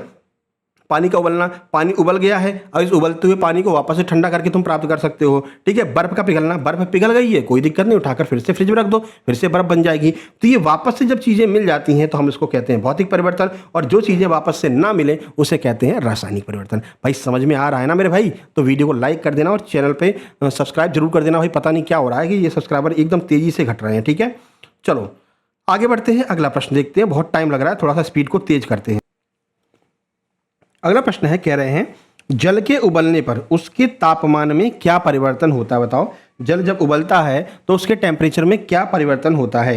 बताइए। तापमान लगातार बढ़ता रहेगा, तापमान घटता रहेगा, या फिर तापमान स्थिर रहता है, पहले बढ़ता है फिर घटता है? अब देखो इसमें बहुत सारे लोग क्या लगाएंगे कि तापमान बढ़ता है। भाई वो ऑलरेडी बोल रहा है कि जो जल है ना वो उबल रहा है। उबलना कब शुरू होता है? 100 डिग्री सेंटीग्रेड पर जल उबलना चालू हो जाता है, और फिर इसके बाद में कुछ नहीं बढ़ता। 100 डिग्री सेंटीग्रेड पर अगर जल उबल रहा है तो फिर वो स्थिर हो जाता है। तो तापमान जो उसका टेम्परेचर होता है वो 100 डिग्री सेंटीग्रेड ही रहता है, इससे ज़्यादा नहीं होगा, क्योंकि वो अपने हाई टेम्परेचर पर पहुँच चुका है ना, जब उबल रहा है तो तापमान स्थिर हो जाता है। देखिए क्वथनांक, बॉइलिंग पॉइंट पर पहुंचने के बाद जब तक पूरा द्रव गैस में नहीं बदल जाता, नहीं जब तक पूरा उड़ नहीं जाएगा, भाई उबल रहा है ना, तो जब तक पूरा उड़ नहीं जाएगा तब तक उसका टेम्परेचर स्थिर यानी कि 100 डिग्री सेंटीग्रेड पर ही रहता है। दी जाने वाली ऊष्मा वाष्पन की गुप्त ऊष्मा में बदल जाती है, और पूरा का पूरा जो पानी होता है वो क्या हो जाता है? गैस बन करके उड़ जाता है, ठीक है, तो स्थिर रहता है। अब स्पीड बढ़ाएंगे। 13 नंबर देखिए, एलपीजी के सिलेंडर में रिसाव का पता लगाने के लिए कौन सा गंधयुक्त पदार्थ मिलाते हैं? तो इसमें हम मिलाते हैं इथाइल मर्केप्टन, जिससे कि हमको ये पता चल सके कि हाँ ये गैस में रिसाव हो रहा है। क्या होता है वो देख लो। तो प्रोपेन और ब्यूटेन का मिश्रण होता है, जो आपकी एलपीजी होती है प्रोपेन और ब्यूटेन का मिश्रण होती है और गंधहीन होती है। गैस रिसाव जैसी दुर्घटनाओं से बचने के लिए तीव्र गंध वाला इथाइल मर्केप्टन, जिसका सूत्र होता है C2H5S, को मिला दिया जाता है, जिससे कि हमको पता चल सके कि हाँ इसमें लीक हो रही है ना। तो यही गंध वाली चीज़ होती है जो हमको बताती है भाई गैस लीक हो रही है। 14 नंबर देखिए, अंतर आणुक बल, जो आकर्षण बल होता है, अंतर आणुक आकर्षण बल यानी अणुओं के मध्य में जो आकर्षण बल होता है सबसे कम किस में होता है? तो सबसे कम किस में होगा? गैस में होगा। अभी आपको पता था भाई, ये जो मित्र और मित्री होती है ना, इनके बीच में एकदम कम आकर्षण बल रहता है। ये तो मतलब टाइम पास होते हैं, नहीं मैं तुम्हारे साथ टाइम पास कर रहा था, ठीक है ना। तो वो वाला सिस्टम है कि इन दोनों में जो अंतर आणुक बल होता है, मतलब कि जो लगाव होता है वो बहुत कम होता है गैस अवस्था में, ठीक है। द्रव अवस्था में थोड़ा बहुत रहता है, हाँ चलो ठीक है भाई, तुम हमारे बहुत खास हो तो तुम हमारे मित्र हो, ठीक है, तुम हमारे मित्री हो, तो बहुत थोड़ा बहुत होता है। लेकिन जो ठोस अवस्था होती है इसमें बहुत होता है। जिएंगे मरेंगे तुम्हारे साथ, है ना, जो कुछ भी करेंगे तुम्हारे साथ, 7 जन्म का रिश्ता है, जे वो सब क्या होता है? ठोस अवस्था में होता है। तो ये चीज़ें मजाक की चीज़ें हैं, लेकिन आपको हमेशा याद रहेंगी, है ना। जब आपके एग्जाम में प्रश्न आएगा अंतर अणुक बल, आकर्षण जो बल होता है सबसे कम किस में होता है, तुरंत दिमाग में सर ने गैस का बताया था, ये गैस होता है ना, इसमें मित्र और मित्र के बीच में बहुत डिफरेंस रहता है, मतलब कि आकर्षण नहीं रहता है, तो ये गैस वाला सही आंसर होगा ऑप्शन सी। ऐसे आपको याद रहेगा। कहीं आपसे पूछते हैं अंतर अणुक बल सबसे अधिक कहां पर होता है, सर ने ठोस वाला बताएगा, जिएंगे मरेंगे एक साथ, तो ठोस अवस्था, तो ऑप्शन ए बिल्कुल सही होगा, है ना। तो इस तरह से आप याद रख सकते हैं। फिलहाल ऑप्शन सी आपका बिल्कुल सही हो जाएगा। अब ये डिटेल बताने की आवश्यकता है नहीं, हमने बता दिया आपको। चलो आगे बढ़ते हैं, 15 नंबर देखते हैं। 15 नंबर क्या कह रहा है? बोस आइंस्टीन कंडेंसेट, जिसे हम बीईसी कहते हैं, पदार्थ की वह अवस्था है जो प्राप्त होती है, यानी आपसे कह रहे हैं कि बोस आइंस्टीन कंडेंसेट अवस्था कब प्राप्त होती है? सीधे आंसर ऑप्शन बी हो जाएगा। बहुत कम घनत्व वाली गैसों को अत्यंत कम तापमान पर अगर हम ठंडा कर देते हैं तो हमको बीईसी अवस्था प्राप्त हो जाती है, जो बहुत कम घनत्व वाली गैसें होती हैं। जैसे यहां पर देख लीजिए, जब किसी बहुत ही कम घनत्व वाली गैस को परम शून्य तापमान, जिसे हम कहते हैं -273.15 सेंटीग्रेड के करीब ठंडा किया जाता है, तो पदार्थ की 5वीं अवस्था प्राप्त होती है, जिसे बोस आइंस्टीन कंडेंसेट कहता है। देखो पदार्थ की बेसिकली 3 अवस्था होती है, ठोस, द्रव, गैस। चौथी अवस्था कौन सी होती है? प्लाज्मा, सूर्य और तारों वाली, अभी आपको बताया। 5वीं अवस्था भी होती है, और ये 5वीं अवस्था होती है बोस आइंस्टीन कंडेंसेट, ठीक है। तो ये आपको ध्यान रखना है। 16 नंबर पर चलते हैं। हवा में आर्द्रता बढ़ने पर वाष्पीकरण की दर पर क्या प्रभाव पड़ता है? वाष्पीकरण जो है वो घट जाएगा, आर्द्रता बढ़ेगी तो वाष्पीकरण घट जाएगा, ठीक है। देखिए हवा में पहले से जलवाष्प की मात्रा अधिक होने के कारण हवा और अधिक जलवाष्प सोखने की क्षमता कम हो जाती है, जिससे वाष्पीकरण की दर घट जाती है। यही कारण है कि उमस वाले दिनों में जो कपड़े होते हैं वो देरी से सूखते हैं। भाई उमस का टाइम कब आता है? अगस्त के आसपास, है ना। तो अगस्त में क्या होता है, कपड़े बहुत देरी से सूखते हैं। क्यों? क्योंकि हल्की उसमें ठंडी भी रहती है और हल्का उसमें गर्मी भी रहती है, तो वो उमस टाइप की रहती है। तो उमस में क्या होता है, कपड़े बहुत जल्दी नहीं ठंडे हो पाते हैं, देरी से ठंडे होते हैं। 17 नंबर देखिए, निम्नलिखित में से कौन सा एक शुद्ध पदार्थ है? बताओ कौन सा शुद्ध पदार्थ है? वायु है, दूध है, आसुत जल है या फिर पीतल है? बताओ तो कौन सा इसका हो जाएगा? इसका सही आंसर ऑप्शन नंबर सी हो जाएगा, आसुत जल, जिसे हम डिस्टिल्ड वाटर कहते हैं। जो आपके घर में इन्वर्टर रखा है ना, इन्वर्टर में जो पानी डाला जाता है ना, वो होता है डिस्टिल्ड वाटर। ये एकदम शुद्ध होता है, प्योर होता है, ठीक है, इसमें कोई मिलावट नहीं रहती है। देखिए, रसायन विज्ञान में शुद्ध पदार्थ का अर्थ है कि वह केवल एक ही प्रकार के कणों, तत्वों या फिर यौगिकों से बना होता है। आसुत जल जो H2O होता है, यह शुद्ध यौगिक होता है। दूध में मिलावट रहती है, वायु में भाई बहुत सारी चीजें मिली रहती हैं, पीतल भी जो है मिक्सचर होता है। केवल आसुत जल जो डिस्टिल वाटर होता है वही प्योर H2O होता है, जिसमें हाइड्रोजन के 2 परमाणु, ऑक्सीजन का 1 परमाणु होता है, वो जो है आपका डिस्टिल वाटर होता है। या फिर जो वर्षा का पानी होता है ना, बारिश होती है, बारिश का पानी रखिए तो वो भी जो है कहते हैं कि शुद्ध होता है। देखिए अगला है, कोलाइडल विलयन में प्रकाश की किरणों को फैलने की घटना को क्या कहते हैं? तो कोलाइडल विलयन में प्रकाश की किरणें फैलेंगी, उसको हम कहेंगे क्या? टिंडल प्रभाव। बहुत पूछा जाता है टिंडल प्रभाव। देखिए, जब प्रकाश की किरण किसी कोलाइड विलयन जैसे कि धुआं या कोहरा से गुजरती है तो कोलाइड के कण प्रकाश का प्रकीर्णन कर देते हैं, जिससे प्रकाश का मार्ग दिखाई देने लगता है। इसे टिंडल प्रभाव कहते हैं। ऐसे ध्यान रखो, जैसे कि आप किसी अंधेरे कमरे में हो, ठीक है ना, और कहीं पर आपको एक खिड़की लगी हुई है ऊपर, उससे प्रकाश अंदर आ रहा है, तो आपको दिखेगा कि प्रकाश कैसे चल रहा है, ठीक है। तो वो जो दिखता है ना, वो क्यों दिखता है हमको? टिंडल प्रभाव की वजह से दिखता है, हमको मार्ग दिखने लगता है प्रकाश का कि प्रकाश कैसे आ रहा है। 19 नंबर देखिए, क्रोमेटोग्राफी तकनीकी का उपयोग किस लिए करते हैं? तो ऑप्शन बी, एक मिश्रण से विभिन्न रंगों या घटकों को अलग करने के लिए हम क्रोमेटोग्राफी का प्रयोग करते हैं। अब इसको आप क्या करना, इसको आप आराम से पॉज करके इसका डिटेल पढ़ लेना। भाई हम हर क्वेश्चन का डिटेल पढ़ेंगे तो 100 क्वेश्चन आपके 1.5 घंटे के आसपास पहुंचेंगे ना, तो इसको आप आराम से पढ़ लेना। और जो लोग नोट्स लेंगे उनको इसकी PDF मिल जाएगी अभी 1.5 से 2 घंटे के बाद में, ठीक है। चलो 20 नंबर देखो, वायु से विभिन्न गैसें जैसे नाइट्रोजन, ऑक्सीजन को अलग करने के लिए किस विधि का प्रयोग करते हैं? तो वायु से गैसों को अलग करने के लिए हम प्रभाजी आसवन विधि का प्रयोग करते हैं। हवा के घटकों के क्वथनांक में बहुत कम अंतर होता है, इसलिए हवा को पहले संपीड़ित और ठंडा करके द्रव में बदला जाता है, फिर प्रभाजी आसवन विधि के द्वारा तापमान पर गैसों को अलग किया जाता है। इस विधि को प्रभाजी आसवन कहते हैं। अगला है, परम शून्य तापमान कितना होता है? अभी आपको बताया था -273.15 डिग्री सेंटीग्रेड परम शून्य तापमान होता है। 22 नंबर, जब बर्फ पिघलती है तो उसके आयतन में क्या प्रभाव पड़ता है? तो जब बर्फ पिघलेगी उसका आयतन क्या होता है? घटता जाता है। भाई जैसे बर्फ है ना, बर्फ को तुम एक लोटे में तुमने जमा दिया है, ठीक है, तो अभी बर्फ का आयतन कैसा है? लोटे जैसा है। जैसे ही बर्फ पिघल गई तो पानी बन गया, पानी बनने पर उसका आयतन क्या होता है? कम हो जाता है, आयतन घट जाता है। पानी का जो लेवल होता है ना, वो बर्फ से कम हो जाता है, ठीक है। तो ऑप्शन बी आपका सही हो जाएगा, आयतन घटता है। आगे बढ़ते हैं, फॉग या कोहरा किस प्रकार का कोलाइड तंत्र है? अब आराम से पॉज कर लेना, इसको आराम से आप पढ़ लेना, कोई दिक्कत नहीं है ना। फॉग या कोहरा किस प्रकार कोलाइड तंत्र है? तो यह आपका गैस में द्रव का कोलाइड तंत्र है, ठीक है। ध्यान रखना, पूछेंगे कि इनमें से कौन सा गैस में द्रव का कोलाइड तंत्र होगा, तो फॉग कहें या फिर कोहरा कहें, ये द्रव में मतलब गैस में द्रव का कोलाइड होता है, ठीक है। आगे बढ़ लीजिए, अगला देखिए, और इसको हम क्या कहते हैं? कोहरे को बादल या फिर कोहरे या बादल को एरोसोल कहा जाता है। ये प्रश्न पूछते हैं, इनमें से कौन सा एक एरोसोल है? तो फॉग या कोहरा एक एरोसोल होता है जिसमें परिपेक्षण माध्यम में गैस होती है और परिक्षिप्त अवस्था में द्रव यानी कि पानी की बूंदें होती हैं। 24 नंबर देखिए, दूध से क्रीम अलग करने के लिए किस वैज्ञानिक सिद्धांत का प्रयोग करते हैं? तो इसके लिए हम करते हैं अपकेंद्रीकरण का, ठीक है, सेंटर फ्यूजन का प्रयोग करते हैं। बहुत ज़्यादा महत्वपूर्ण है ये प्रश्न। देखिए, अपकेंद्रीकरण विधि में मिश्रण को तेज गति से घुमाया जाता है, जिससे भारी कण जो है वो नीचे बैठ जाते हैं और हल्के कण जैसे कि क्रीम हो गया वो केंद्र की ओर या ऊपर की ओर आ जाते हैं। वैसे आप याद रखो, जैसे मथनी होती है। भाई आप जब मठा बनाते हो ना, गाँव में मठा बनता है, तो मथनी में क्या करते हैं? ऐसे एक रहता है, इसमें जो है वो मथनी डाल करके इसको तेजी से घुमाते हैं, तो जो ठोस कण होते हैं वो तो नीचे बैठ जाते हैं और मठा जो है वो ऊपर आ जाता है। उसको हम लोग अलग कर लेते हैं, फिर उसका घी बना लेते हैं, ठीक है। तो ऐसे आपको ध्यान रखना है, इस प्रक्रिया को हम अपकेंद्रीकरण कहते हैं।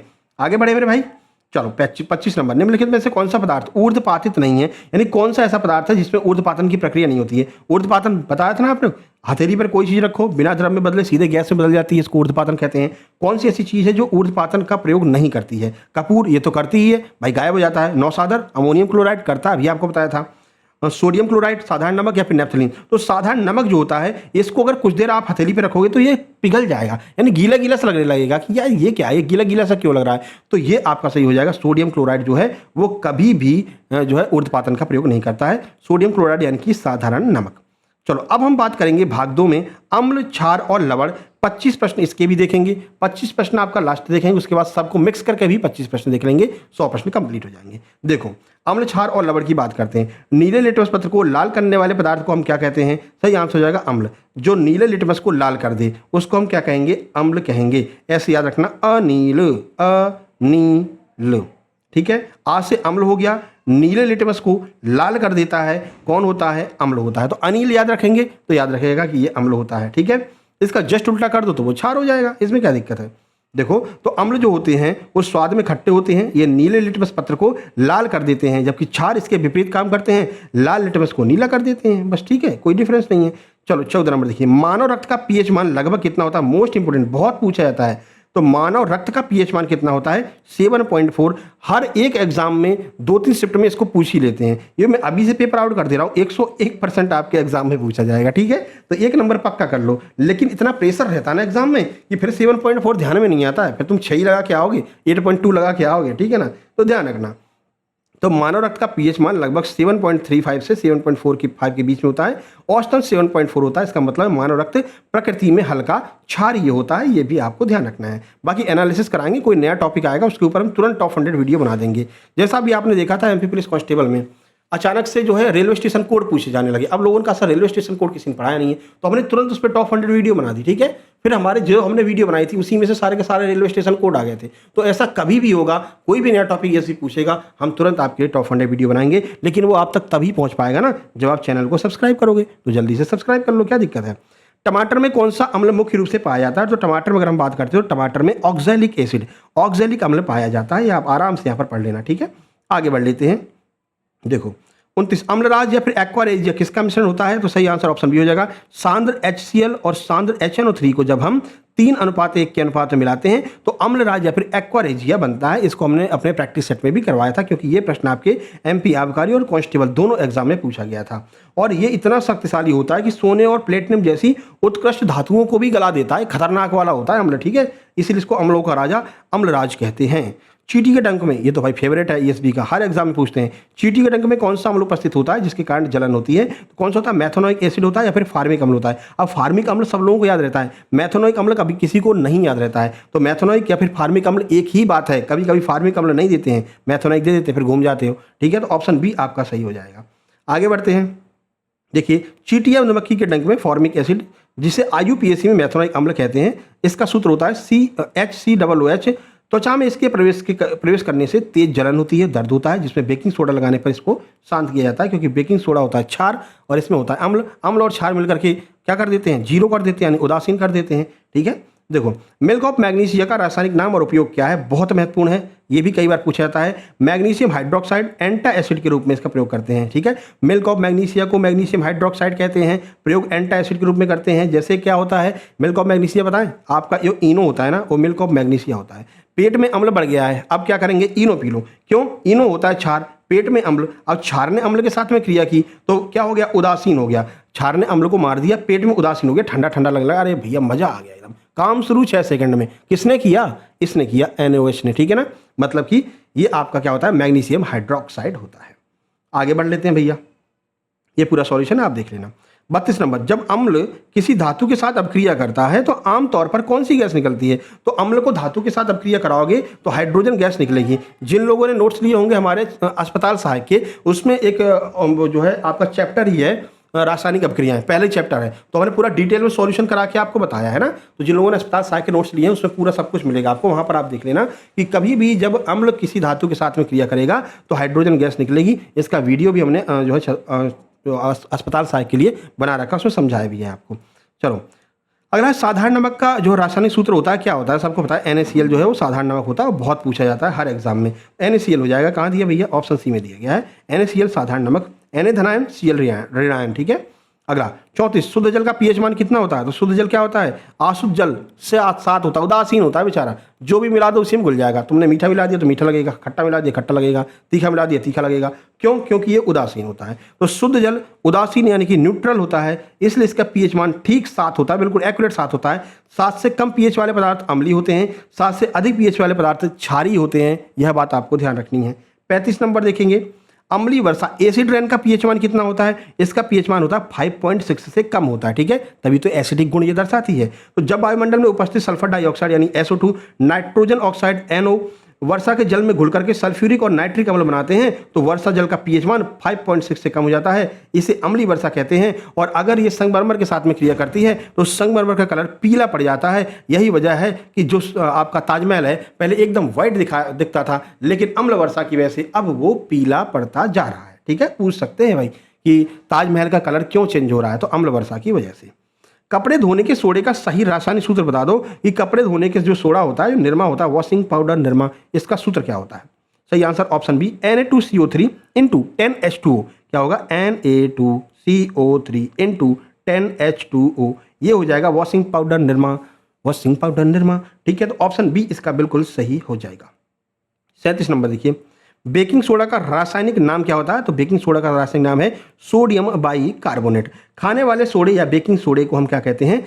Sodium bicarbonate. अब ये खाने की चीज़ भाई, जो जैसे कि कुछ लोग ऐसे हैं जो मतलब रूम लेकर के रह रहे हैं, खाना नहीं बना पाते हैं, मम्मी ने खाना बनाना नहीं सिखाया, अब क्या करें, तो उन्होंने बाई लगा लिए। तो बाई क्या करती है? खाना बनाती है। तो ऐसे ध्यान रखो, सोडियम बाइकार्बोनेट यानी खाना बनाने वाला जो सोडा होगा उसको क्या कहेंगे? सोडियम बाइकार्बोनेट कहेंगे, ठीक है। आगे बढ़ते हैं। 38 number, plaster of Paris POP किससे प्राप्त होता है? तो जिप्सम। जिप्सम से को जो हम प्लास्टर ऑफ पेरिस कहते हैं। जो टांग टूट जाए, हाथ टूट जाए तो जो प्लास्टर चढ़ा देते हैं ना व्हाइट कलर का, वो होता है POP, उसमें जिप्सम होता है, ठीक है। आगे बढ़ते हैं। देखिए, तो जिप्सम का सूत्र याद रख लो भाई, पूछ लेते हैं। CaSO4 इंटू 2H2O, इसको हम जिप्सम कहते हैं, को 373 केल्विन या 100 डिग्री सेंटीग्रेड पर गर्म किया जाता है तो यह अपने जल के अणुओं को त्याग कर कैल्शियम सल्फेट हेमीहाइड्रेट में चेंज हो जाता है, जिसे प्लास्टर ऑफ पेरिस कहा जाता है। आगे बढ़ें।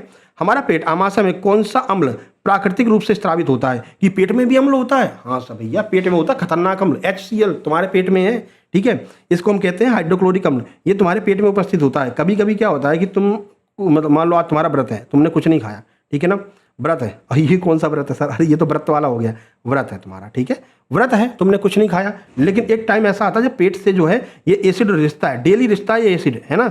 जो टाइम तुम्हारा खाने का होता है ये एसिड उस टाइम पर रिश्ता है। उस टाइम पर तुमने खाना नहीं खाया तो ये एसिड क्या करता है कि भाई कुछ नहीं मिलता तो जो आंतें होती है ना उसी को गलाने का काम कर देता, ठीक है। तो पेट में खट्टी डकारें आती हैं और मतलब कि एसिडिटी बन जाती है। वो क्यों बनती है? क्योंकि ये एसिड निकल रहा है, इसको भाई पचाने के लिए कुछ ना कुछ चाहिए। तो तुम्हारा खाना पचता कैसे है? इसी एसिड की वजह से ही पचता है ना। नहीं खाओगे तो एसिडिटी बन जाएगी, गैस बन जाएगी, समस्या हो जाएगी। तो मानव पेट में हाइड्रोक्लोरिक अम्ल HCl का स्रावण होता है। यह भोजन को पचाने में मदद करता है और भोजन के साथ आए हुए हानिकारक बैक्टीरिया को नष्ट कर देता है। इतना खतरनाक होता है कि तुम सांप भी अगर खा जाओ ना तो उस सांप को भी ये पचा देगा। जिंदा सांप तुम्हारे पेट में चला गया ना तो उसको भी पचा देगा, तो तुमको कोई असर नहीं पड़ेगा, नहीं मरोगे। लेकिन अगर सांप ने चूहा खा रखा है और फिर वो तुम्हारे पेट में घुस गया है तो बेटा तुम्हारा खेला खत्म हो जाएगा, ठीक है। क्योंकि वो चूहा जो है ना वो विषैला हो जाता है। जब उसको HCl पचाता है तो उसका विषैलापन पूरे पेट में फैल जाता है और फिर जो है मतलब कि आपकी तबीयत खराब हो सकती है, ठीक है। वैसे सांप अगर गया तो कोई दिक्कत नहीं है, पचा लेगा, सब कुछ पचा लेगा वो, ठीक है।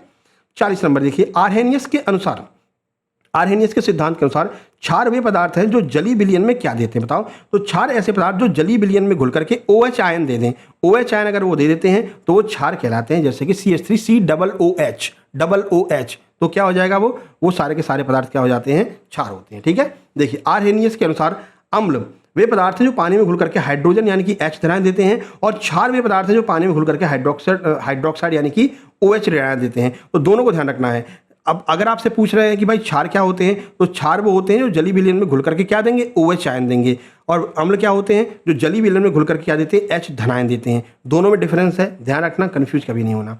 चलो 41 नंबर, सिरके में निम्नलिखित में से कौन सा अम्ल पाया जाता है? तो सिरके में पाया जाता है एसिडिक अम्ल, जिसका सूत्र होता है CH3COOH।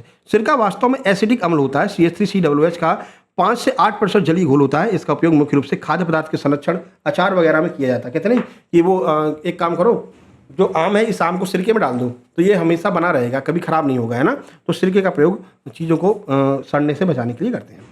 दांतों का क्षय तब शुरू होता है जब मुंह का पीएच मान कितने से कम हो जाता है? अगर मुंह का पीएच मान आपका 5.5 से कम हो गया तो फिर दांतों में क्या हो जाती है? कैविटी हो जाती है। इसको कैविटी कहते हैं। दांतों में क्षरण होने लगता है, दांतों में कीड़े लग जाते हैं, कैविटी हो जाती है, काला काला दिखने लगता है। रीजन क्या है? क्योंकि पीएच जो है ना वो 5.5 से कम हो गया है, ठीक है। देखिए, जब हम मीठा भोजन खाते हैं तो मुंह में मौजूद बैक्टीरिया शर्करा का क्षरण करके अम्ल बनाते हैं। यदि मुंह का पीएच मान 5.5 से कम हो जाता है तो दांतों का एनेमल जो है कैल्शियम फॉस्फेट संचारित होने लगता है और दांतों में छिद्र हो जाता है। ठीक है, आगे बढ़िए। 43 ब्लीचिंग पाउडर का रासायनिक सूत्र बता दो। ये भी बहुत पूछा जाता है, बहुत ज़्यादा पूछा जाता है। तो CaOCl2 ये ब्लीचिंग पाउडर का रासायनिक सूत्र होता है। नाम होता है कैल्शियम ऑक्सीक्लोराइड या फिर कैल्शियम हाइपोक्लोराइड भी इसको कहते हैं, CaOCl2। आगे बढ़िए। 44 फिनोफ्थलीन। फिनोफ्थलीन जो है ना सूचक क्षारीय माध्यम में कौन सा रंग देता है? तो फिनोफ्थलीन जो है वो गुलाबी रंग देता है। ये बहुत पूछा जाता है, ये बहुत पूछते हैं फिनोफ्थलीन का रंग कैसा होता है? तो फिनोफ्थलीन का रंग जो है वो गुलाबी हो जाता है जब इसको क्षारीय माध्यम में, जब इसमें कोई क्षार मिलाया जाता है तो ये गुलाबी कलर का हो जाता है। आगे बढ़िए। 45 नंबर सिरका, नींबू का रस और इमली में क्रमशः कौन से अम्ल पाए जाते हैं? तो सिरका में पाया जाता है एसिटिक, ठीक है, नींबू में पाया जाता है सिट्रिक और इमली में पाया जाता है टार्टरिक। तीनों को ध्यान रखना, तीनों अलग अलग भी पूछे जा सकते हैं, एक साथ ही पूछे जाते हैं। तो सिरके में एसिटिक अम्ल, नींबू खट्टे फलों में सिट्रिक अम्ल और इमली में या अंगूर में टार्टरिक अम्ल पाया जाता है। आगे बढ़िए। 46 देखिए, रसायनों का राजा किस अम्ल को कहा जाता है? तो भाई रसायनों का राजा कहते हैं यूरिक अम्ल को, ठीक है, H2SO4 कहते हैं इसको, H2SO4 को यूरिक अम्ल कहते हैं। इसको हम रसायनों का राजा भी कहते हैं। सल्फ्यूरिक कह दो, यूरिक कह दो, एक ही बात है। अब देखो यूरिक पे कंफ्यूज होगा कि सर यूरिक अम्ल कौन सा होता है, हमने तो H2SO4 को सल्फ्यूरिक पढ़ा है। अरे भैया सल्फ्यूरिक ही यूरिक है ना, कंफ्यूज नहीं हो जाना। देखो सल्फ्यूरिक अम्ल H2SO4 को रसायनों का राजा कहते हैं। इसे कसीस का तेल भी कहते हैं, ऑयल ऑफ विट्रियोल भी कहा जाता है, ठीक है, क्योंकि इसका औद्योगिक स्तर पर विभिन्न रसायनों उर्वरकों और बैटरियों में इसका प्रयोग किया जाता है। इस वजह से आपका ऑप्शन नंबर सी जो है बिल्कुल सही हो जाएगा। सल्फ्यूरिक अम्ल, यूरिक अम्ल, ऑयल ऑफ विट्रियोल, और कसीस का तेल, ये एक ही बात है, कंफ्यूज नहीं हो जाना, ठीक है ना। एग्जाम में पूछ ले तुमको कसीस का तेल पता भैया। लिटमस, लिटमस बिलियन किससे प्राप्त किया जाता है? तो लाइकेन से हम लिटमस बिलियन प्राप्त करते हैं। लिटमस एक प्राकृतिक सूचक है जो थैलोफाइटा समूह के लाइकेन नामक पौधे से निकाला जाता है। उदासीन अवस्था में इसका रंग बैगनी यानी पर्पल कलर का होता है और ये वहाँ का प्रदूषण का सूचक भी माना जाता है। जहाँ पर जितने ज़्यादा लाइकेन तो समझ लो वहाँ पर प्रदूषण कम, जहाँ पर जितने कम लाइकेन समझ लो प्रदूषण बहुत ज़्यादा है। अगला, हाइड्रोनियम आयन का सही प्रदर्शन कौन सा होगा? तो हाइड्रोनियम आयन को कैसे दर्शाओगे? H3O धनायन से दर्शाते हैं, H3O धनायन, ये हो गया हाइड्रोनियम आयन, ठीक है। आगे बढ़ लेते हैं भैया। उदासीनीकरण, उदासीनीकरण अभिक्रिया के उत्पाद हमेशा क्या होते हैं? जो चीज़ें उदासीन हो जाती हैं वो क्या बनाती हैं? तो जो चीज़ें उदासीन हो जाएंगी वो क्या बनाएंगी? लवण और जल बनाती हैं, ठीक है। तो सॉल्ट बनाएंगी और वाटर देंगी। देखिए जब कोई अम्ल किसी क्षार के साथ अभिक्रिया करता है, वही NaOH, पेट में एसिडिटी है, तुमने NaOH यानी कि इनो पी लिया तो वो क्या हो गया? एकदम शांत हो गया, ठीक है, तो उदासीन हो गया। तो क्या मिल गया उनको? क्या मिल गया? पेट को क्या मिल गया? पेट को मिल गया लवण यानी कि सॉल्ट मिल गया, वाटर मिल गया, तो पेट एकदम उदासीन हो गया। जब कोई अम्ल किसी क्षार के साथ अभिक्रिया करता है तो एक दूसरे के प्रभाव को समाप्त कर देते हैं, यानी जीरो कर देते हैं। इस रासायनिक अभिक्रिया के फलस्वरूप हमेशा लवण यानी सॉल्ट और जल वाटर का निर्माण होता है। पेट में जब पानी पहुंच गया तो फिर एकदम जीरो हो जाता, उदासीन हो जाता, पेट ठंडा ठंडा लगने लगता है। कॉपर सल्फेट CuSO4 के क्रिस्टल का रंग कैसा होता है? तो कॉपर सल्फेट नीले रंग का होता है, ध्यान रखना। इसे नीला थोथा भी कहते हैं। कॉपर सल्फेट को नीला थोथा भी कहा जाता है क्योंकि इसमें उपस्थित क्रिस्टलीकरण की 5 जल अणुओं के कारण इसका रंग चमकदार नीला होता है। गर्म करने पर, जल उड़ने पर यह सफ़ेद हो जाता है, ठीक है, लेकिन वैसे नीला होता है। तो 50-50 अपना यहाँ पर पूरा हो गया है। कैसी लगी वीडियो जल्दी से कमेंट बॉक्स से कमेंट करके बता दो, समझ में आ रहा है? क्योंकि अब अपनी गाड़ी सुपर फास्ट स्पीड में चलने वाली है, ठीक है। चलो, और सब्सक्राइब कर देना, फिर से आपसे निवेदन कर रहे हैं। अगर देखिए पार्ट नंबर 3 बात करेंगे हम धातु अधातु मिश्र धातु की 51 से 75 तक, फिर 75 के 100 तक जो हम एकदम मिक्स प्रश्न करेंगे, ठीक है। आइए पहला प्रश्न देखते हैं। और ध्यान रखना ये प्रश्न बहुत ज़्यादा महत्वपूर्ण है, आपके एग्जाम में 101% आएंगे। देखो, कमरे के तापमान पर द्रवावस्था में रहने वाली एकमात्र धातु कौन सी? बताओ कौन सी धातु कमरे के टेम्परेचर पर द्रवावस्था में रहती है? सबको पता है, पारा और मरकरी। पारा कह दो या मरकरी कह दो, एक ही बात है, ठीक है। तो पारा मरकरी जिसका सिंबल Hg होता है, ये बहुत पूछा गया था अभी आबकारी में, कांस्टेबल में। कभी इसका सिंबल पूछ दे रहे हैं, कभी पारा बोल के पूछ दे रहे हैं, कभी मरकरी कह के पूछ दे रहे हैं। तो ये बहुत इंपॉर्टेंट है ना, ये सारे प्रश्न हम कह रहे हैं आपसे मेरे भाई, इतना कर लो भैया। केमिस्ट्री के 3 टॉपिक से ज़्यादा प्रश्न आते हैं, कवर हो जाएंगे। अब हम साइंस को एक तरफ से कवर करना चाह रहे हैं कि साइंस के जितने मेन टॉपिक टॉप 100 करवा के कवर कर दें, है ना, क्योंकि साइंस भी भाई 20 नंबर का है, महत्वपूर्ण है आप सबके लिए, है ना। चलो देखो, तो ये एकमात्र ऐसी धातु जो कमरे के सामान्य तापमान पर द्रव अवस्था में पाई जाती है। इसका उपयोग थर्मामीटर में किया जाता है। ब्रोमीन अधातु है जो द्रव अवस्था में रहती है। देखो कंफ्यूजन मत में आ जाना, कभी ब्रोमीन भी दे रखा है, तुमको ब्रोमीन भी तो होती है, ध्यान रखना। ब्रोमीन अधातु है, आपसे धातु पूछा जा रहा है, तो धातु कौन सी है? पारा या मरकरी धातु है। ब्रोमीन अधातु है जो द्रव अवस्था में पाई जाती है। चलो आगे बढ़ो। निम्नलिखित में से किस धातु को आसानी से चाकू से काट सकते हैं? बहुत महत्वपूर्ण, ये भी पूछा जाता है। तो जो आपका सोडियम होता है ना, सोडियम, इसको आसानी से चाकू से काटा जा सकता है। देखिए, तो क्षार धातुएं जैसे कि सोडियम हो गया, जिसका सूत्र Na होता है, पोटेशियम हो गया, बहुत ही मुलायम होती हैं, इनका घनत्व कम होता है, इन्हें घरेलू चाकू से आसानी से काटा जा सकता है, बहुत पूछा जाता है। 53 नंबर देखिए, भाई जो लगातार एग्जाम दे रहे होंगे ना उनको पता होगा, हाँ सर ये प्रश्न तो हमने बहुत बार देखा है। धातुओं का वह गुण जिसके कारण उन्हें पीट कर पतली चादरों में बदला जा सकता है, क्या कहते हैं? तो इस गुण को अधातु वर्धनीयता कहते हैं, ठीक है। जैसे कि लोहा है, लोहा धातु है, पीट करके पतला कर दिया, चादरें बना दी, कितना भी चादर बना दो तो ये धातु होता है। सोना है, सोने के तार बनाए जाते हैं, कितने भी तार बना दो, क्या इसके अंदर गुण पाया जाता है? आघात वर्धनीयता का गुण इसको हम कहते हैं। इसको हम क्या कहते हैं? आघात वर्धनीयता, या फिर मेलेबिलिटी भी इसको हम कहते हैं, ठीक है। देखो मतलब मेल्ट हो जाता है। देखो आघात वर्धनीयता धातुओं का वह विशेष गुण है जिसके कारण उन्हें हथौड़े से पीट करके बिना तोड़े बारीक चादरों में बदला जाता है। सोना और चांदी सबसे अधिक आघात वर्धनीय धातुएं हैं, यानी इनको बहुत बहुत बारीक जो है पतले तारों में जो है तोड़ा जा सकता है। सोना और चांदी को सबसे अधिक जो आघात वर्धनीय धातुएं कौन सी होती हैं? सोना और चांदी होती हैं। अगला, विद्युत की सर्वोत्तम चालक धातु कौन सी है? सबसे ज़्यादा चालक धातु कौन सी है? तो चांदी है, चांदी। अब तुम ऐसा मत करना, चालक धातु है तो तुम इसका तार लगा दो, इसका तार तुमने पता चला ट्रांसफार्मर में लगा दिया, अरे हमारे यहाँ एकदम भक्काटे वाली लाइट आएगी, पूरा मोहल्ला जो है एकदम जगमगाएगा। चांदी के तार लगा कर चले जाए, पता चला सवेरे गायब हो गया, ठीक है ना। तो चांदी के तार नहीं लगाए जाते हैं, लेकिन सबसे ज़्यादा जो चालक धातु होती है वो कौन सी है? चांदी ही होती है। अगर तुम बहुत ज़्यादा पैसे वाले हो, भैया पैसे वाले होते तो यहाँ आते ही क्यों, है ना, है ना, तो पढ़ने ही कहाँ आते। तो क्या, चांदी के तार बिछा दो, लाइट ऐसी आएगी एकदम भक्काटेदार, ठीक है ना। तो इसलिए चांदी में जो है सबसे ज़्यादा चालक धातु होती है। हालांकि चांदी के तारों का प्रयोग नहीं करते हैं, इसके बाद में कॉपर होता है, कॉपर के बाद में एल्यूमिनियम, फिर लोहा होता है, ठीक है। तो कॉपर का प्रयोग करते हैं, कॉपर भी लोग गायब कर देते हैं, तो एल्यूमिनियम का ही प्रयोग किया जाता है ज़्यादातर। देखो तो सिल्वर जिसका सूत्र Ag होता है, विद्युत और ऊष्मा की सबसे अच्छी सुचालक धातु है। इसके बाद तांबा आता है, फिर एल्यूमिनियम का स्थान आता है। महंगी होने के कारण चांदी का उपयोग बिजली के तारों में नहीं करते, नहीं तो लोग गायब कर लेंगे, ठीक है। अच्छा, एक बार लोग बहुत ज़्यादा कमेंट कर रहे हैं कि सर जो है ये अभी जो नया GAD का रूल आया, जो आपने सुबह वीडियो बनाई, सुबह हमने वीडियो बनाई GAD के रूल पर, लोग इसकी अच्छाइयों को बता रहे हैं, भैया GAD रूल बहुत बढ़िया आ गया है, साल में 3 परीक्षाएं दो और बढ़िया से ज्वाइनिंग ले लो, कोई दिक्कत नहीं होगी। अरे भैया उसका सिस्टम ही अलग है, ठीक है ना, उसका सिस्टम ही अलग है, उसको फंसाने के लिए डाला गया। वीडियो जाकर देख लेना सुबह वाली, समझ में आ जाएगा GAD रूल क्यों आया है और कैसा रूल है, इसमें क्या होगा, पहले अच्छे से समझो। लोग तो बस बना देते हैं वीडियो कि ये बहुत अच्छी नियम है, बहुत अच्छा है। सरकार तुम्हारी नहीं सुन रही है, ठीक है, बैंड बजाने में लगी है। जा करके देखना तुम सुबह वाली वीडियो, एकदम क्लियर हो जाएगा। और आप लोग कहोगे तो हम लाइव आ जाएंगे और तुम्हारे जितने भी क्वेश्चन होंगे ना, उन सारे क्वेश्चंस का हम जवाब दे देंगे। आप क्वेश्चन पूछते रहना, हम बता देंगे, या तो कल सुबह 8 बजे या कल शाम को 8 बजे, जब आप बताओ कमेंट बॉक्स में कमेंट कर दो, उसी टाइम पर लाइव आ जाएंगे, तुम्हारे सारे डाउट को क्लियर कर देंगे। ये जो GAD का नया रूल आया है, इस साल में 3 पात्रता परीक्षा होंगी, वो क्या है, क्यों लाया गया है, क्या असर होगा, क्या केवल 3 परीक्षा से हमारा सिलेक्शन हो जाएगा, दोबारा कोई एग्जाम फॉर्म नहीं भरना पड़ेगा, या केवल बस वही स्कोर कार्ड मिल जाएगा उसी से हमारा हो जाएगा, तो एकदम क्लियर हो जाएगा तुम्हारा, ठीक है। सुबह वाली वीडियो देख लेना, जा करके समझ में आ जाएगा कि क्या है ये। चलो, कमरे के तापमान पर द्रवस्था में पाई जाने वाली एकमात्र धातु कौन सी है? तो वो है ब्रोमीन, अभी आपको बताया था, सूत्र इसका Br होता है। 56 नंबर, निम्नलिखित में से कौन सी अधातु चमकदार होती है जबकि सामान्यतः अधातुएं चमकदार नहीं होती हैं?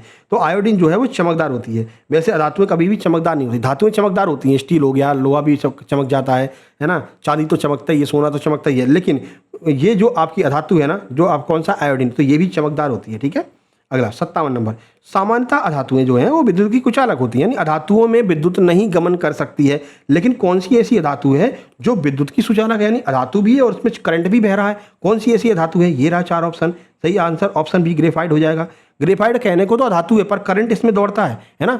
नॉर्मली अधातु में करंट नहीं दौड़ता है, जैसे लकड़ी होगी, अधातु है, करंट दौड़ेगा? नहीं दौड़ेगा, इलेक्ट्रॉन को जाने की जगह ही नहीं मिलेगी। लेकिन ग्रेफाइट एक ऐसी धातु है जिसमें इलेक्ट्रॉन गमन कर सकते हैं, करंट इसमें दौड़ सकता है, विद्युत की सुचालक होती है।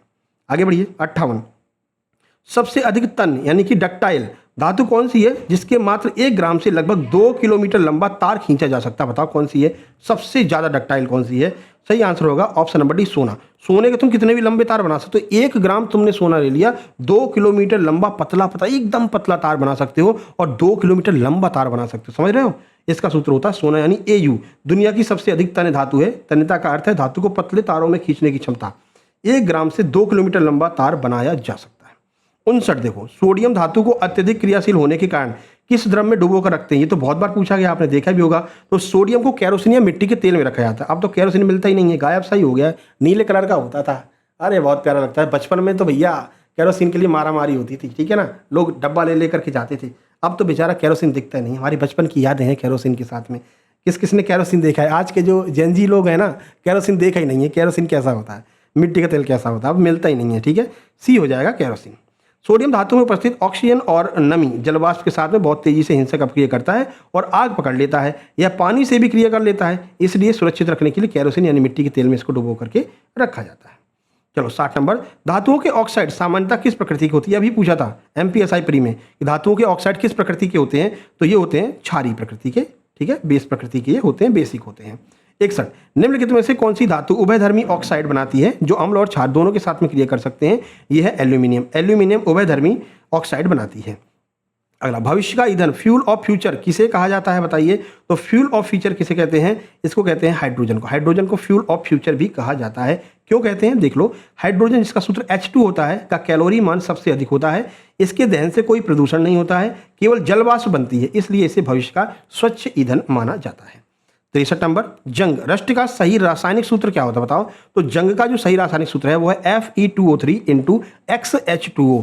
इसे हम हाइड्रेट फेरिक ऑक्साइड कहते हैं, ध्यान रखना है, ठीक है। जब लोहा हवा और ऑक्सीजन की नमी के कारण संपर्क में आ जाता है, संक्षारित होने लगता है, भूरे रंग की परत जो बन जाती है उसे जंग कहते हैं। ध्यान रखना, जंग लगने के बाद में लोहे का जो भार है ना वो बढ़ जाता है। बहुत लोग ये सोचते हैं कि जंग लग गया, लोहे का क्षरण हो गया, भार कम हो जाएगा। ना भैया, लोहे का भार जंग लगने की वजह से बढ़ता है। ध्यान रखना, ये बहुत कन्फ्यूजन क्रिएट करता है एग्जाम टाइम पर, ठीक है। आगे बढ़िए, लोहे को जंग से बचाने के लिए उस पर जस्त की परत चढ़ाने की प्रक्रिया को क्या कहते हैं? इसको हम यशद लेपन या फिर गैल्वेनाइजेशन कहते हैं। ये बहुत ज़्यादा, जितना स्टार लगा सको उतना लगा लो।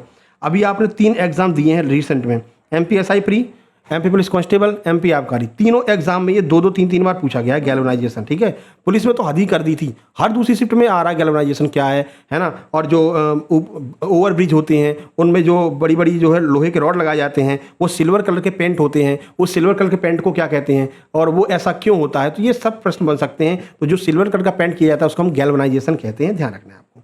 देखिए, यशद लेपन या फिर गैल्वेनाइजेशन जो है ना, ये वह प्रक्रिया है जिसमें पिघले हुए जस्ते जिंक में लोहे या स्टील को डुबाया जाता है, जिससे उस पर जिंक की एक सुरक्षात्मक परत चढ़ जाती है और लोहे में जंग नहीं लगती है।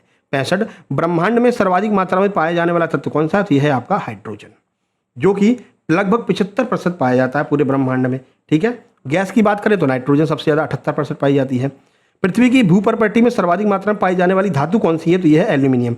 एल्यूमिनियम पृथ्वी की भूपर्पटी यानी क्रस्ट में सबसे ज़्यादा पाई जाती है। जैसे ये पृथ्वी है तो ऊपरी परत में सबसे ज़्यादा क्या पाई जाती है? सबसे ज़्यादा एल्यूमिनियम पाई जाती है, ठीक है। आगे बढ़ लेते हैं, लगभग 8% पाई जाती है।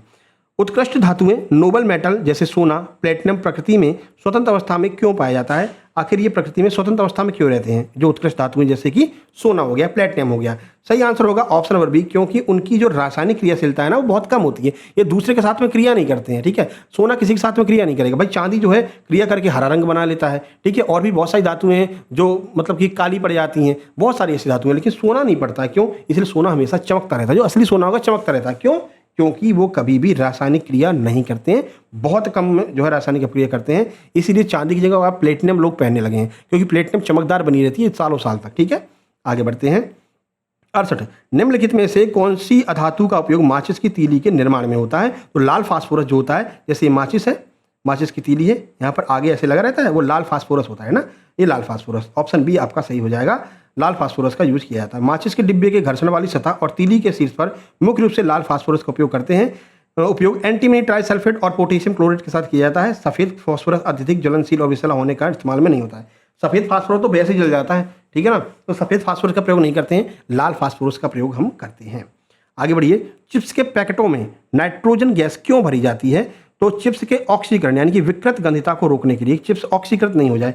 कहते नहीं हो, अरे सर हम चिप्स का पैकेट लेके आए, एकदम फूला हुआ था, लग रहा था पूरा पैकेट भरा है।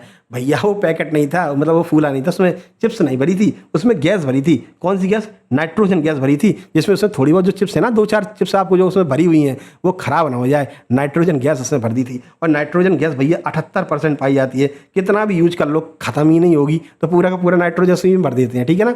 और तुमको 5 रुपये में लगता है अरे पूरा का पूरा पैकेट भरा है, मजे आ गए, अभी पेट भर जाएगा। खोलते हो तो फुस हवा निकल गई, 3-4 चिप्स मिलती हैं, ठीक है। चलो ऑप्शन बी आपका बिल्कुल सही हो जाएगा। अगला देखिए 70 नंबर, हीरा और ग्रेफाइट दोनों की कार्बन के ही रूप हैं, है ना, हीरा और ग्रेफाइट दोनों कार्बन के रूप हैं, लेकिन हीरा कठोर है जबकि ग्रेफाइट चिकना और मुलायम है। इसका क्या रीजन है? हीरा भाई सबसे कठोर है और ग्रेफाइट चिकना होता है। ग्रेफाइट जानते हो? अरे भैया काठ की पेंसिल पड़ी जिससे आप लिखते हो, वुडन पेन जो होती है जिससे लिखते हो, उसके आगे की जो नोक होती है ना, जिसे हम कहते हैं नुक नुक, अरे नुक भैया नोक, वो ग्रेफाइट की ही बनी होती है, ठीक है ना। तो मुलायम होती है। क्यों होती है भैया? तो उनकी क्रिस्टल संरचना और कार्बन परमाणुओं की बंध व्यवस्था में अंतर होता है। हीरा का कार्बन परमाणु बहुत बहुत नज़दीक होता है, जिससे वो कठोर होता है, और ग्रेफाइट का कार्बन परमाणु दूर दूर होते हैं, तो वो मुलायम होता है। यही एक रीज़न है जिसकी वजह से जो है दोनों में डिफरेंस रहता है। चलो 71 नंबर, बल्ब, ये पूरा पढ़ लेना भाई, छोड़ मत देना। अगर हम नहीं पढ़ रहे हैं, वीडियो लंबी ना हो जाए बहुत ज़्यादा, इसलिए नहीं पढ़ रहे हैं, ठीक है ना। जो इंपॉर्टेंट है उसको फिर भी पढ़ देते हैं, तो आप ऐसा मत करना छोड़ के निकल जा रहे हो, पढ़ लेना, है ना, पढ़ ही देते हैं। यही है, तुम्हारा कोई भरोसा नहीं है आलसी से बैठे रहोगे। देखो, हीरे में प्रत्येक कार्बन परमाणु अन्य 4 कार्बन परमाणु के साथ में दृढ़ यानी कि 3 आयामी 3D मॉडल से जुड़ा रहता है, ठीक है, जिसके कारण यह अत्यंत कठोर होता है। जबकि ग्रेफाइट में कार्बन की परतें होती हैं जो षटकोणीय यानी कि हेक्सागोनल रूप में व्यवस्थित होती हैं और एक दूसरे पर फिसल सकती हैं, इसलिए वो मुलायम होता है। चलो 71 नंबर, बल्ब के फिलामेंट तंतु को बनाने के लिए किस धातु का प्रयोग करते हैं? ये मोस्ट इंपॉर्टेंट है, बहुत पूछा जाता है, बहुत ज़्यादा। सही आंसर टंगस्टन हो जाएगा, और टंगस्टन का प्रयोग किया जाता है। क्यों करते हैं वो भी देख लो। बिजली के बल्ब के फिलामेंट बनाने के लिए टंगस्टन का प्रयोग करते हैं, क्योंकि इसका गलनांक बहुत उच्च होता है, यह उच्च तापमान पर भी पिघलता है या आसानी से ऑक्सीकृत नहीं होता है। भाई आपका जो बन 10 का बल्ब आता है ना, बन 10, और भैया बन 10 का बल्ब जल रहा है, वो बन 10 का बल्ब में जो फिलामेंट लगा रहता है वो टंगस्टन का लगा रहता है। कितना हाई टेम्परेचर हो जाता है, छू लो तो हाथ जल जाए, लेकिन ये बेचारा नहीं पिघलता है। क्यों नहीं पिघलता है? क्योंकि ये टंगस्टन का होता है, और इसका जो मेल्टिंग पॉइंट होता है, जो मतलब पिघलने वाला पॉइंट होता है, लगभग 3422 डिग्री सेंटीग्रेड होता है। लो जला लो बेटा, कोई फर्क नहीं पड़ता अपने ऊपर। टाइगर है अपन तो, ठीक है ना, टाइगर जिंदा है। अब टाइगर जिंदा नहीं है, बन 10 के बल्ब आते ही नहीं है, बंद हो गए हैं, ठीक है। CFL पहले चली, फिर अब तो LED बल्ब चल रहे हैं, बढ़िया फर्स्ट क्लास, ठीक है ना। अब ये देखने को नहीं मिलता है। आगे बढ़ लेते हैं। देखिए, आतिशबाजी पटाखों में जो हरा रंग होता है ये भी बहुत महत्वपूर्ण है। हरा रंग किस तत्व की उपस्थिति के कारण हमको दिखाई देता है? तो बेरियम की उपस्थिति के कारण हरा रंग हमको दिखाई देता है, ठीक है। चलो देख ही लो, तुम छोड़ नहीं रहे, नहीं तुम पढ़ोगे ही नहीं। आतिशबाजी के दौरान बेरियम लवणों के कारण हरा रंग दिखता है, अतिरिक्त स्ट्रोंशियम के कारण गहरा लाल रंग, और सोडियम के कारण पीला रंग दिखता है। ये अलग अलग पूछ लेते हैं, पीला क्यों दिखता है, हरा क्यों दिखता है, तो ये सबका आपको ध्यान रखना है। 73 देखिए, 73, किस अधातु को सक्रिय अधातु होने के कारण वायु से बचाने के लिए पानी में रखा जाता है? तो सफ़ेद फास्फोरस। ये बहुत ज़्यादा सक्रिय होता है, अगर तुमने खुला छोड़ दिया तो आग लग जाएगी, इसलिए इसको क्या करते हैं, पानी में रखते हैं। 74, फोटोग्राफी में प्रयुक्त होने वाला महत्वपूर्ण धातु लवण कौन सा है? किसका प्रयोग हम फोटोग्राफी में करते हैं? 4 ऑप्शन आपके सामने हैं।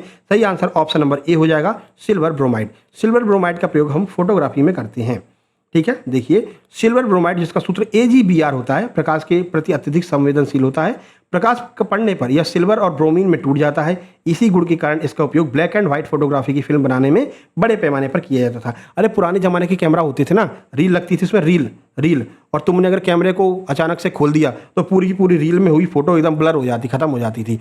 क्यों होती थी भाई? उसमें AgBr लगा रहता था, AgBr, और AgBr अगर प्रकाश के साथ में क्रिया कर लिया इसने तो भाई Ag अलग हो जाएगा, Br अलग हो जाएगा, पूरी की पूरी फिल्म जो होती थी रील धुंधली हो जाती। एक बार हमसे हो गया था, हम लोगों ने बहुत फोटो खींची 26 जनवरी पर अपने स्कूल में, ठीक है।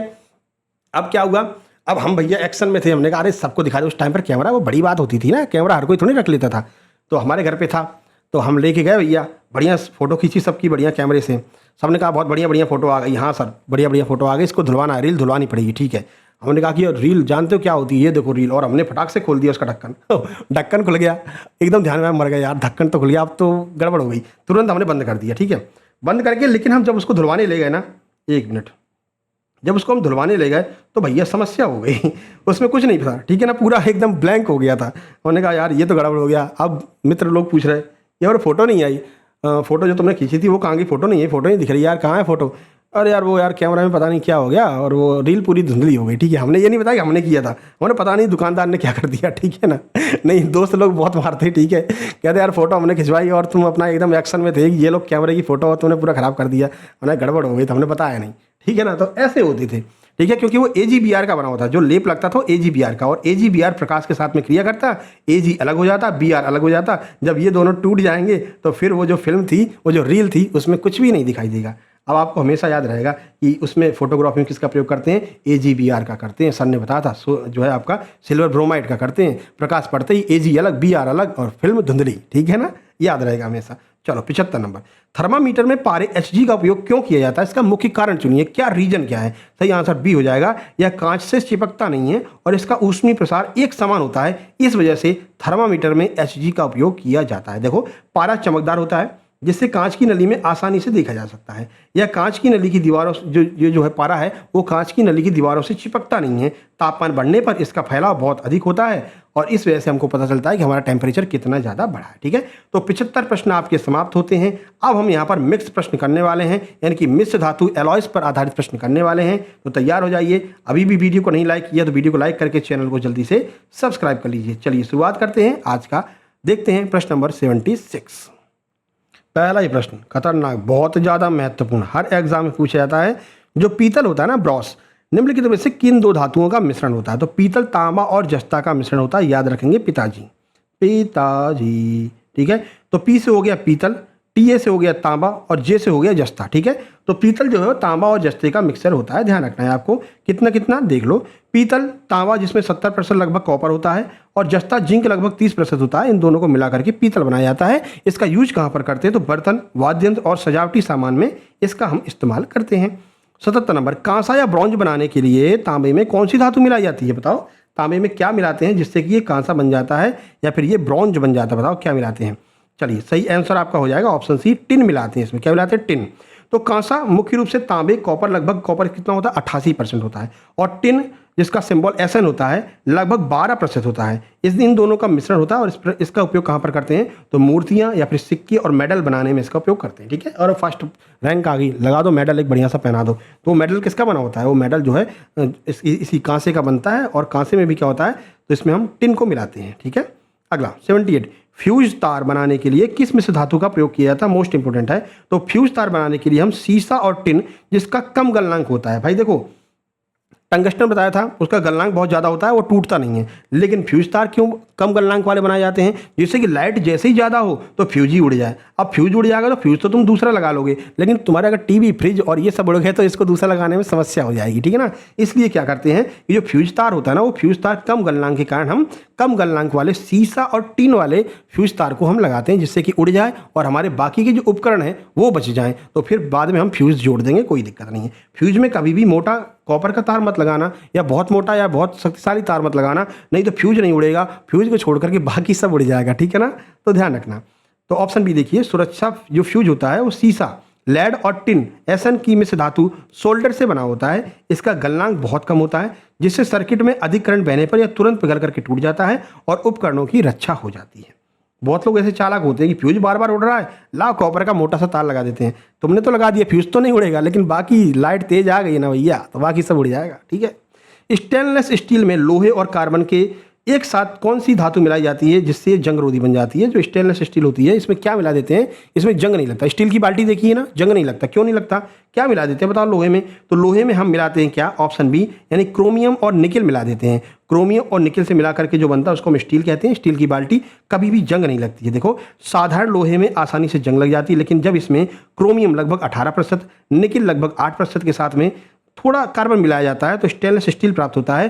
क्रोमियम हवा के साथ मिलकर एक अदृश्य निष्क्रिय परत बना देता है जो जंग लगने से रोकती है। ऑलरेडी इसकी जो है एक लेमिनेशन टाइप का कर देता है। ठीक है, तो इस पर जो है जल का कोई प्रभाव नहीं पड़ता है और जो जंग होती है वो नहीं लगती है। 80 नंबर देखिए, जर्मन सिल्वर मिश्र धातु में चांदी का प्रतिशत कितना होता है? तो जर्मन सिल्वर में 0% चांदी होती है। जी क्या हो गया, नाम तो सिल्वर है सर। अरे भैया, नाम सिल्वर है, नाम अगर कलेक्टर है तो कलेक्टर सिंह तोमर, तो कलेक्टर हो गए क्या? नहीं हो गए। यही इसके साथ में हो गया कि भाई जो जर्मन सिल्वर है ना, इसमें सिल्वर नहीं होता है। लोग कहते हैं जर्मन सिल्वर है, इसमें भैया 10% चांदी होगी, 25% होगी भैया, जर्मनी से आई हुई सिल्वर है। ना भैया, 0% चांदी होती है जर्मन सिल्वर में। ठीक है ना, तो ध्यान रखना, ये बहुत कन्फ्यूज करता है एग्जाम में। देखो, यह परीक्षा में पूछी जाना एक बेहद लोकप्रिय और भ्रमित करने वाला प्रश्न है। जर्मन सिल्वर में चांदी 0% यानी बिल्कुल नहीं होती है, या तांबा 50%, जस्ता 30%, निकल 20% का मिश्रण होता है। चांदी जैसी चमक होने के कारण इसका नाम जर्मन सिल्वर पड़ा है। ठीक है ना, ध्यान रखना। ठीक है, सिल्वर नहीं होती इसमें, 0% सिल्वर होती है। क्या क्या होता है वो जरूर ध्यान रखना, तांबा होगा, जस्ता होगा, निकल होगा। आगे बढ़ो। टांका या सोल्डर का उपयोग इलेक्ट्रॉनिक सर्किट के तारों को जोड़ने में किया जाता है। ये किसका मिश्र धातु होती है? जो टांका या सोल्डर होती है, ये अभी आपने आपको बताया था, PB यानी लेड और SN का ये होता है, लेड और सीसा। तो सीसा है, सीसा और टिन की मिश्र धातु सोल्डर होती है, जिसका प्रयोग हम जिसको जोड़ने के लिए किया जाता है। जैसे कि देखो, इसके कम गलनांक और अच्छे चिपचिपे धात्विक गुण के कारण इसका उपयोग इलेक्ट्रॉनिक पुर्जों को PCB बोर्ड पर टांका लगाने के लिए किया जाता है। भाई मोबाइल बनवाने गए होगे ना, तो जो मिस्त्री साहब होते हैं मोबाइल के मैकेनिक, मिस्त्री नहीं कहेंगे, नहीं वो गुस्सा हो जाएगा कोई मोबाइल वाला। जो मैकेनिक होते हैं वो मैकेनिक क्या करते हैं, वो छोटी सी सिल्वर कलर की जो बिंदी लगा देते हैं ना जोड़ने के लिए, तो वो यही होता है, ठीक है। उसे हम सोल्डर कहते हैं और तांबा और टिन का मिश्रण होता है। चलो 82 नंबर, हवाई जहाज के ढांचे और प्रेशर कुकर बनाने के लिए एल्यूमिनियम की किस हल्की और मजबूत धातु का प्रयोग करते हैं? तो एल्यूमिनियम की एक धातु होती है, एल्यूमिनियम से बनी एक धातु होती है जिसको हम ड्यूरालुमिन कहते हैं। क्या कहते हैं? ड्यूरालुमिन। ये हल्की होती है और एल्यूमिनियम की तरह ही मजबूत होती है। देखो तो ड्यूरालुमिन, एल्यूमिनियम 95% होता है, तांबा 4% होता है, मैग्नीशियम 0.5, मैग्नीशियम और मैग्नीज भी 0.5% होता है, से बनी मिश्र धातु है। यह वजन में बहुत हल्की होती है लेकिन स्टील जितनी मजबूत होती है, इसलिए इसका उपयोग विमान उद्योग में किया जाता है। 83, जब किसी मिश्र धातु में एक धातु पारा हो तो उस मिश्र धातु को विशेष रूप से क्या कहते हैं? तो उसको हम अमलगम कहेंगे। कोई भी धातु अगर उसमें पारा मिला दिया तो अमलगम बन जाती है, ठीक है। पारा Hg के साथ किसी अन्य धातु जैसे कि जिंक, सिल्वर, सोडियम के मिश्रण को अमलगम कहा जाता है। ध्यान दें, लोहा, प्लेटिनम और टंगस्टन पारे के साथ अमलगम नहीं बनाते, ध्यान रखना, ठीक है। लोहा, प्लेटिनम, टंगस्टन, इनको अगर पारे में मिलाओगे तो ये अमलगम नहीं बनाएंगे, इसके अलावा जो होगा वो अमलगम बनाएगा। सिल्वर, जिंक अमलगम का उपयोग दांतों की कैविटी भरने के लिए किया जाता है। आगे बढ़ते हैं। गन मेटल के संघटक तत्व कौन कौन से हैं? गन मेटल में कौन कौन से तत्व मिलते हैं जिससे कि गन मेटल बनता है? बताओ।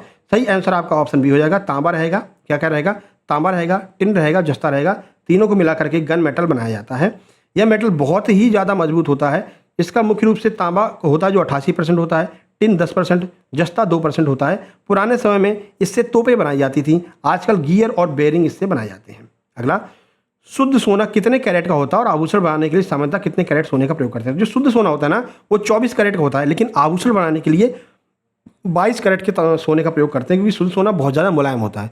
तुम पहनोगे तो टूट जाएगा, तो उसमें थोड़ी सी अशुद्धि मिला देते हैं और 22 कैरेट का बना देते हैं। देखिए, शुद्ध सोना 24 कैरेट का होता है, लेकिन यह अत्यंत मुलायम होता है। इससे बने आभूषण आसानी से मुड़ या टूट सकते हैं, इसलिए आभूषण बनाने के लिए थोड़ा सा तांबा, चांदी मिलाकर के इसे मजबूत किया जाता है। आमतौर पर 22 कैरेट का जो है इसको बनाया जाता है। अगला, कृत्रिम सोना जिसे हम रोल्ड गोल्ड कहते हैं। क्या कहते हैं? रोल्ड गोल्ड, जिसका उपयोग सस्ते आभूषण बनाने में करते हैं। किसका मिश्रण होता है? जो सस्ता सोना होता है ना वो तांबा और एल्यूमिनियम से मिलकर के बनाया जाता है। कृत्रिम सोना या फिर रोल गोल्ड कहते हैं। रोल्ड गोल्ड है ना, लोग कहते हैं रोल गोल्ड हो गया, रोल गोल्ड हो गया। अरे रोल गोल्ड नहीं, इसको रोल्ड गोल्ड कहते हैं। देखिए, अब इसको आराम से पढ़ लेना, ठीक है। 87 नंबर, सिक्का धातु कॉइनेज ब्रॉन्ज में तांबे के साथ कौन सा तत्व उपस्थित होता है? तो सिक्का धातु में तांबे के साथ में टिन और फास्फोरस मिलाते हैं। आगे बढ़िए। 88, मैग्नीशियम मिश्र धातु के मुख्य घटक कौन कौन से हैं? तो एल्यूमिनियम और मैग्नीशियम मिलकर के मैग्नीशियम बनाते हैं, ठीक है। यहाँ पर देख लेना, मैग्नीशियम एल्यूमिनियम 95% होता है, मैग्नीशियम 5% होता है। ये मिलकर के एक मिश्र धातु बनाते हैं। इसका उपयोग वैज्ञानिक तराजू, हल्के घरेलू उपकरण बनाने में करते हैं। नाइक्रोम का तार का उपयोग इलेक्ट्रिक हीटर और गीजर की कॉइल बनाने में क्यों किया जाता है? आखिर क्या वजह है कि नाइक्रोम का ही प्रयोग करते हैं? जो आपके इलेक्ट्रिक हीटर होता है या फिर गीजर होता है, इसकी कॉइल बनाते हैं, तो इसका क्या होता है? गलनांक और प्रतिरोधक क्षमता उच्च होती है। बहुत ज़्यादा तुम टेम्परेचर पर इसको गर्म कर सकते हो, टूटेगा नहीं। भाई तुमने इलेक्ट्रिक हीटर देखा होगा ना, पहले प्रयोग लाते, तब तो नहीं लाते हैं, बहुत बिजली खाता है, तो वो लाल हो जाता था लेकिन टूटता नहीं था। क्यों? क्योंकि इसमें नाइक्रोम की तार होती थी, ठीक है ना। और नाइक्रोम बहुत हाई वोल्टेज तक इसको गर्म कर सकते हो, कोई फर्क उस पर नहीं पड़ता है। अगला देखिए, घड़ी के पुर्जे और वैज्ञानिक उपकरण बनाने के लिए इनवार मिश्र धातु का उपयोग किया जाता है। इसकी क्या विशेषता है? इनवार का प्रयोग क्यों होता है, क्या विशेषता है? तो तापमान बदलने पर इसके आयतन में नगण्य प्रसार होता है। तापमान बदल जाएगा लेकिन इसका आयतन नहीं बदलेगा, ठीक है ना। इस वजह से घड़ी के पुर्जे और वैज्ञानिक उपकरण बनाने में हम इनवार का प्रयोग करते हैं। इनवार में लोहा 64% होता है, निकिल 36% होता है, दोनों से मिलाकर के बनाते हैं। और ये जो है तापमान कितना ही बढ़ा दो इसका प्रसार नहीं होगा, इस वजह से इसका प्रयोग जो है घड़ी की सुइयाँ बनाने में करते हैं। निम्नलिखित में से कौन सा एक भौतिक मिश्रण ना होकर के धातुओं का ठोस विलयन है? 4 ऑप्शन आपके सामने हैं। तो जो मिश्र धातु जो एलॉयज होती हैं वो 2 या 2 से अधिक धातुओं को मिलकर के बनाते हैं, तो ये धातुओं का कहते हैं कि भौतिक मिश्रण होगा, ठीक है। भौतिक मिश्रण ना होकर के धातुओं का ठोस विलयन होता है। अगला, टाइप मेटल जिसका उपयोग छपाई उद्योग में अक्षरों को ढालने के लिए किया जाता है, ये किसका मिश्रण होता है? ये सीसा, एंटीमनी और टिन मिलकर के टाइप मेटल बनते हैं, ठीक है। देखिए, सीसा, एंटीमनी और टिन होता है। एंटीमनी की विशेषता यह है कि यह ठंडा होने पर सिकुड़ने के बजाय थोड़ा फैलता है, जिससे सांचे के बारीक अक्षर आसानी से और साफ साफ दिखाई देते हैं। अरे जो बोर्ड बनवाते हैं ना, 3D बोर्ड जो बनवाते हैं, वो ऐसे इसी से बनते हैं। अमलगम बनाने के लिए पारे को किस धातु से बने बर्तनों में सुरक्षित रखा जाता है? क्योंकि वह उसके साथ में क्रिया नहीं करता है। तो जो पारा होता है वो लोहे के साथ में क्रिया नहीं करता, तो पारे को लोहे में भर करके रख सकते हो, उसके साथ में क्रिया नहीं करेगा, फिर उससे तुम अमलगम बना सकते हो। कांसा और पीतल दोनों में से कौन सा मुख्य उभयनिष्ठ यानी मुख्य कॉमन है? कांसा और पीतल जो मिश्र धातु है, इसमें कौन सी चीज़ जो है जो दोनों में पाई जाती है? तो अभी आपको बताया था, तांबा जो कॉपर होता है वो दोनों मिलता है, तांबा में भी और पीतल में भी, ठीक है। अगला, पीतल तांबा और जस्ते से मिलकर बनता है और कांसा तांबा और टिन से मिलकर बनता है। तो पीतल और कांसा दोनों में आपको तांबा यानी कॉपर देखने को मिलेगा। 95, टांका लगाने वाली मिश्र धातु यानी सोल्डर में सीसा और टिन का अनुपात बदलने से क्या बदला जा सकता है? अगर इन दोनों का अनुपात बदल दोगे तो मिश्र धातु का गलनांक भी बदल जाएगा, यानी कि पहले जो पिघल रही थी अब वो अलग पॉइंट पर पिघलेगी। ठीक है। अगला 96, मोनेल मेटल मुख्य रूप से किन धातुओं का सम्मिश्रण है? तो मोनेल मेटल निकेल और तांबा का मिश्रण होता है। आगे देखिए, एलिनिको मिश्र धातु का उपयोग किस विशिष्ट कार्य के लिए किया जाता है? तो शक्तिशाली स्थायी चुंबक बनाने के लिए हम एलिनिको का प्रयोग करते हैं। 98, कांसा धातु पीतल की तुलना में कैसी होती है? तो कांसा पीतल की तुलना में अधिक कठोर और संक्षारण रोधी होती है। पीतल में जंग लग सकती है, हरे कलर की परत चढ़ सकती है, लेकिन ना भैया, कांसे पर नहीं चढ़ पाएगी। ठीक है। बेल मेटल जिससे चर्च या मंदिरों के घंटे बनाए जाते हैं, किससे मिलकर के बनाई जाती है? तो जो बेल मेटल होता है वो कॉपर और टिन, ठीक है, उच्च मात्रा में लगभग 20 से 25% टेम्परेचर पर आपको कॉपर और टिन मिला करके जो है गन मतलब बेल मेटल बनाया जाता है। अगला, शुद्ध धातुओं की तुलना में मिश्र धातुओं की विद्युत चालकता पर क्या प्रभाव पड़ता है? तो मिश्र धातुओं की चालकता कम हो जाती है। क्यों भाई? शुद्ध लोहे में सबसे ज़्यादा तेजी से करंट प्रवाह होगा और तुम स्टील में उतनी तेजी से करंट का प्रवाह नहीं कर सकते हो। तो स्टील बनता तो लोहे से ही है, लेकिन क्योंकि उसमें और भी चीज़ें मिला दी हैं ना, तो मिश्र धातुओं में जो विद्युत चालकता होती है वो कम हो जाती है। तो ऑप्शन आपका बी बिल्कुल सही हो जाएगा। जब किसी शुद्ध धातु में अन्य धातु मिलाई जाती हैं तो उसकी नियमित क्रिस्टल जाली में व्यवधान उत्पन्न हो जाता है, जिसके कारण इलेक्ट्रॉन का प्रवाह में बाधा आती है और वो चालकता उसकी कम हो जाती है। ठीक है। चलो, अब यहाँ पर आप देख सकते हो जिन लोगों ने हमारे एमपी पुलिस के नोट्स लिए थे और नोट्स ग्रुप में शामिल हुए थे, बहुत सारे लोगों का सिलेक्शन यहाँ पर हुआ है। जैसे आपको ये दिख रहा हो, काजल तिवारी है, सर मेरा भी हो गया एमपी पुलिस नोट्स ग्रुप, दिख रहा है ना, MP police notes group by success junction Shukla sir, ये दिख रहा है, इसी ग्रुप में ये शामिल थे। इनका फाइनल सिलेक्शन हुआ एमपी पुलिस कांस्टेबल में। रचना नामदेव जी है, इनकी सेकंड रैंक लगी, देख सकते हो सर मेरी सेकंड रैंक लगी है। अपना स्कोर कार्ड भी इन्होंने भेजा था, ये भी इस ग्रुप में शामिल थी। ये उइके जी हैं, सुमो के उइके जी हैं, विजय ठाकुर जी, इन सब का फाइनल सिलेक्शन हुआ एमपी पुलिस में। इन लोगों ने सुपर सिलेक्शन नोट्स लेकर के ग्रुप ज्वाइन किया था और बेहतरीन तरीके से तैयारी की थी। कम समय में इन लोगों का फाइनल सिलेक्शन हुआ है। ये आप नोट्स देख सकते हैं, किसके हैं ये अस्पताल सहायक के नोट्स हैं। अब बढ़िया आराम से सिलेबस रख लेना साइड में और मिला लेना, एक एक चैप्टर आपको मिलेगा। साइंस का केमिकल रिएक्शन हो गया, अम्ल क्षार हो गया, विज्ञान का धातु अधातु हो गई। ठीक है। और आपका अगर मैथ की बात करते हैं उल्टा ही हो गया है, देखो मैथ का नहीं, ये फोटो उल्टा लग गया है। तो मैथ के भी आपको सारे के सारे चैप्टर, एक एक चैप्टर, द्विघात समीकरण हो गया, क्वाड्रेटिक इक्वेशन वगैरह सब कुछ आपको मिलेगा इस नोट्स में। ठीक है। तो आप ये नोट्स प्राप्त कर सकते हैं। नंबर वही है 7052547003, हर जगह लिखा मिल जाएगा आपको। इस पर आपको व्हाट्सएप करके डायरेक्ट पेमेंट कर सकते हो, क्यूआर से कर दो, नहीं तो व्हाट्सएप करके क्यूआर ले लेना या फोन पे नंबर ले लेना, पेमेंट करके स्क्रीनशॉट भेज देना और तुरंत अपने नोट्स प्राप्त कर लेना, ग्रुप में शामिल हो जाना। अब जल्दी जल्दी आपकी बढ़िया से रिवीजन करवाने वाले हैं। टॉप 100 एक तरफ चलती रहेगी, ग्रुप में भी बहुत जल्दी क्विज और टेस्ट स्टार्ट करने वाले हैं। ठीक है। तो वीडियो को लाइक करके चैनल को सब्सक्राइब कर देना अगर आपको पसंद आ गई हो वीडियो। और बहुत जल्दी हम लाइव आने वाले हैं और आपकी जो समस्याएं हैं नए जीएडी रूल को लेकर के वो समझा देंगे हम। इससे पहले सुबह वीडियो बना दी है, वो जरूर देख लेना, आपके सारे डाउट क्लियर हो जाएंगे। मिलते हैं नेक्स्ट वीडियो में। वीडियो को लाइक, चैनल को सब्सक्राइब जरूर कर देना। आपसे हाथ जोड़ कर निवेदन है, सब्सक्राइब जरूर कर देना। पता नहीं क्यों सब्सक्राइबर घटते चले जा रहे हैं, अब किसने क्या किया पता नहीं, नजर लगाई है, कोई वायरस कर दिया, पता नहीं, समझ में नहीं आ रहा। ठीक है ना। 142 के से आगे बढ़ ही नहीं पा रहे हैं। जितने बढ़ते 15-20 उतने कम हो जाते हैं। तो आप लोगों से निवेदन है जल्दी से वीडियो को लाइक और चैनल को सब्सक्राइब कर देना। मिलते हैं नेक्स्ट वीडियो में, तब तक के लिए नमस्कार, धन्यवाद।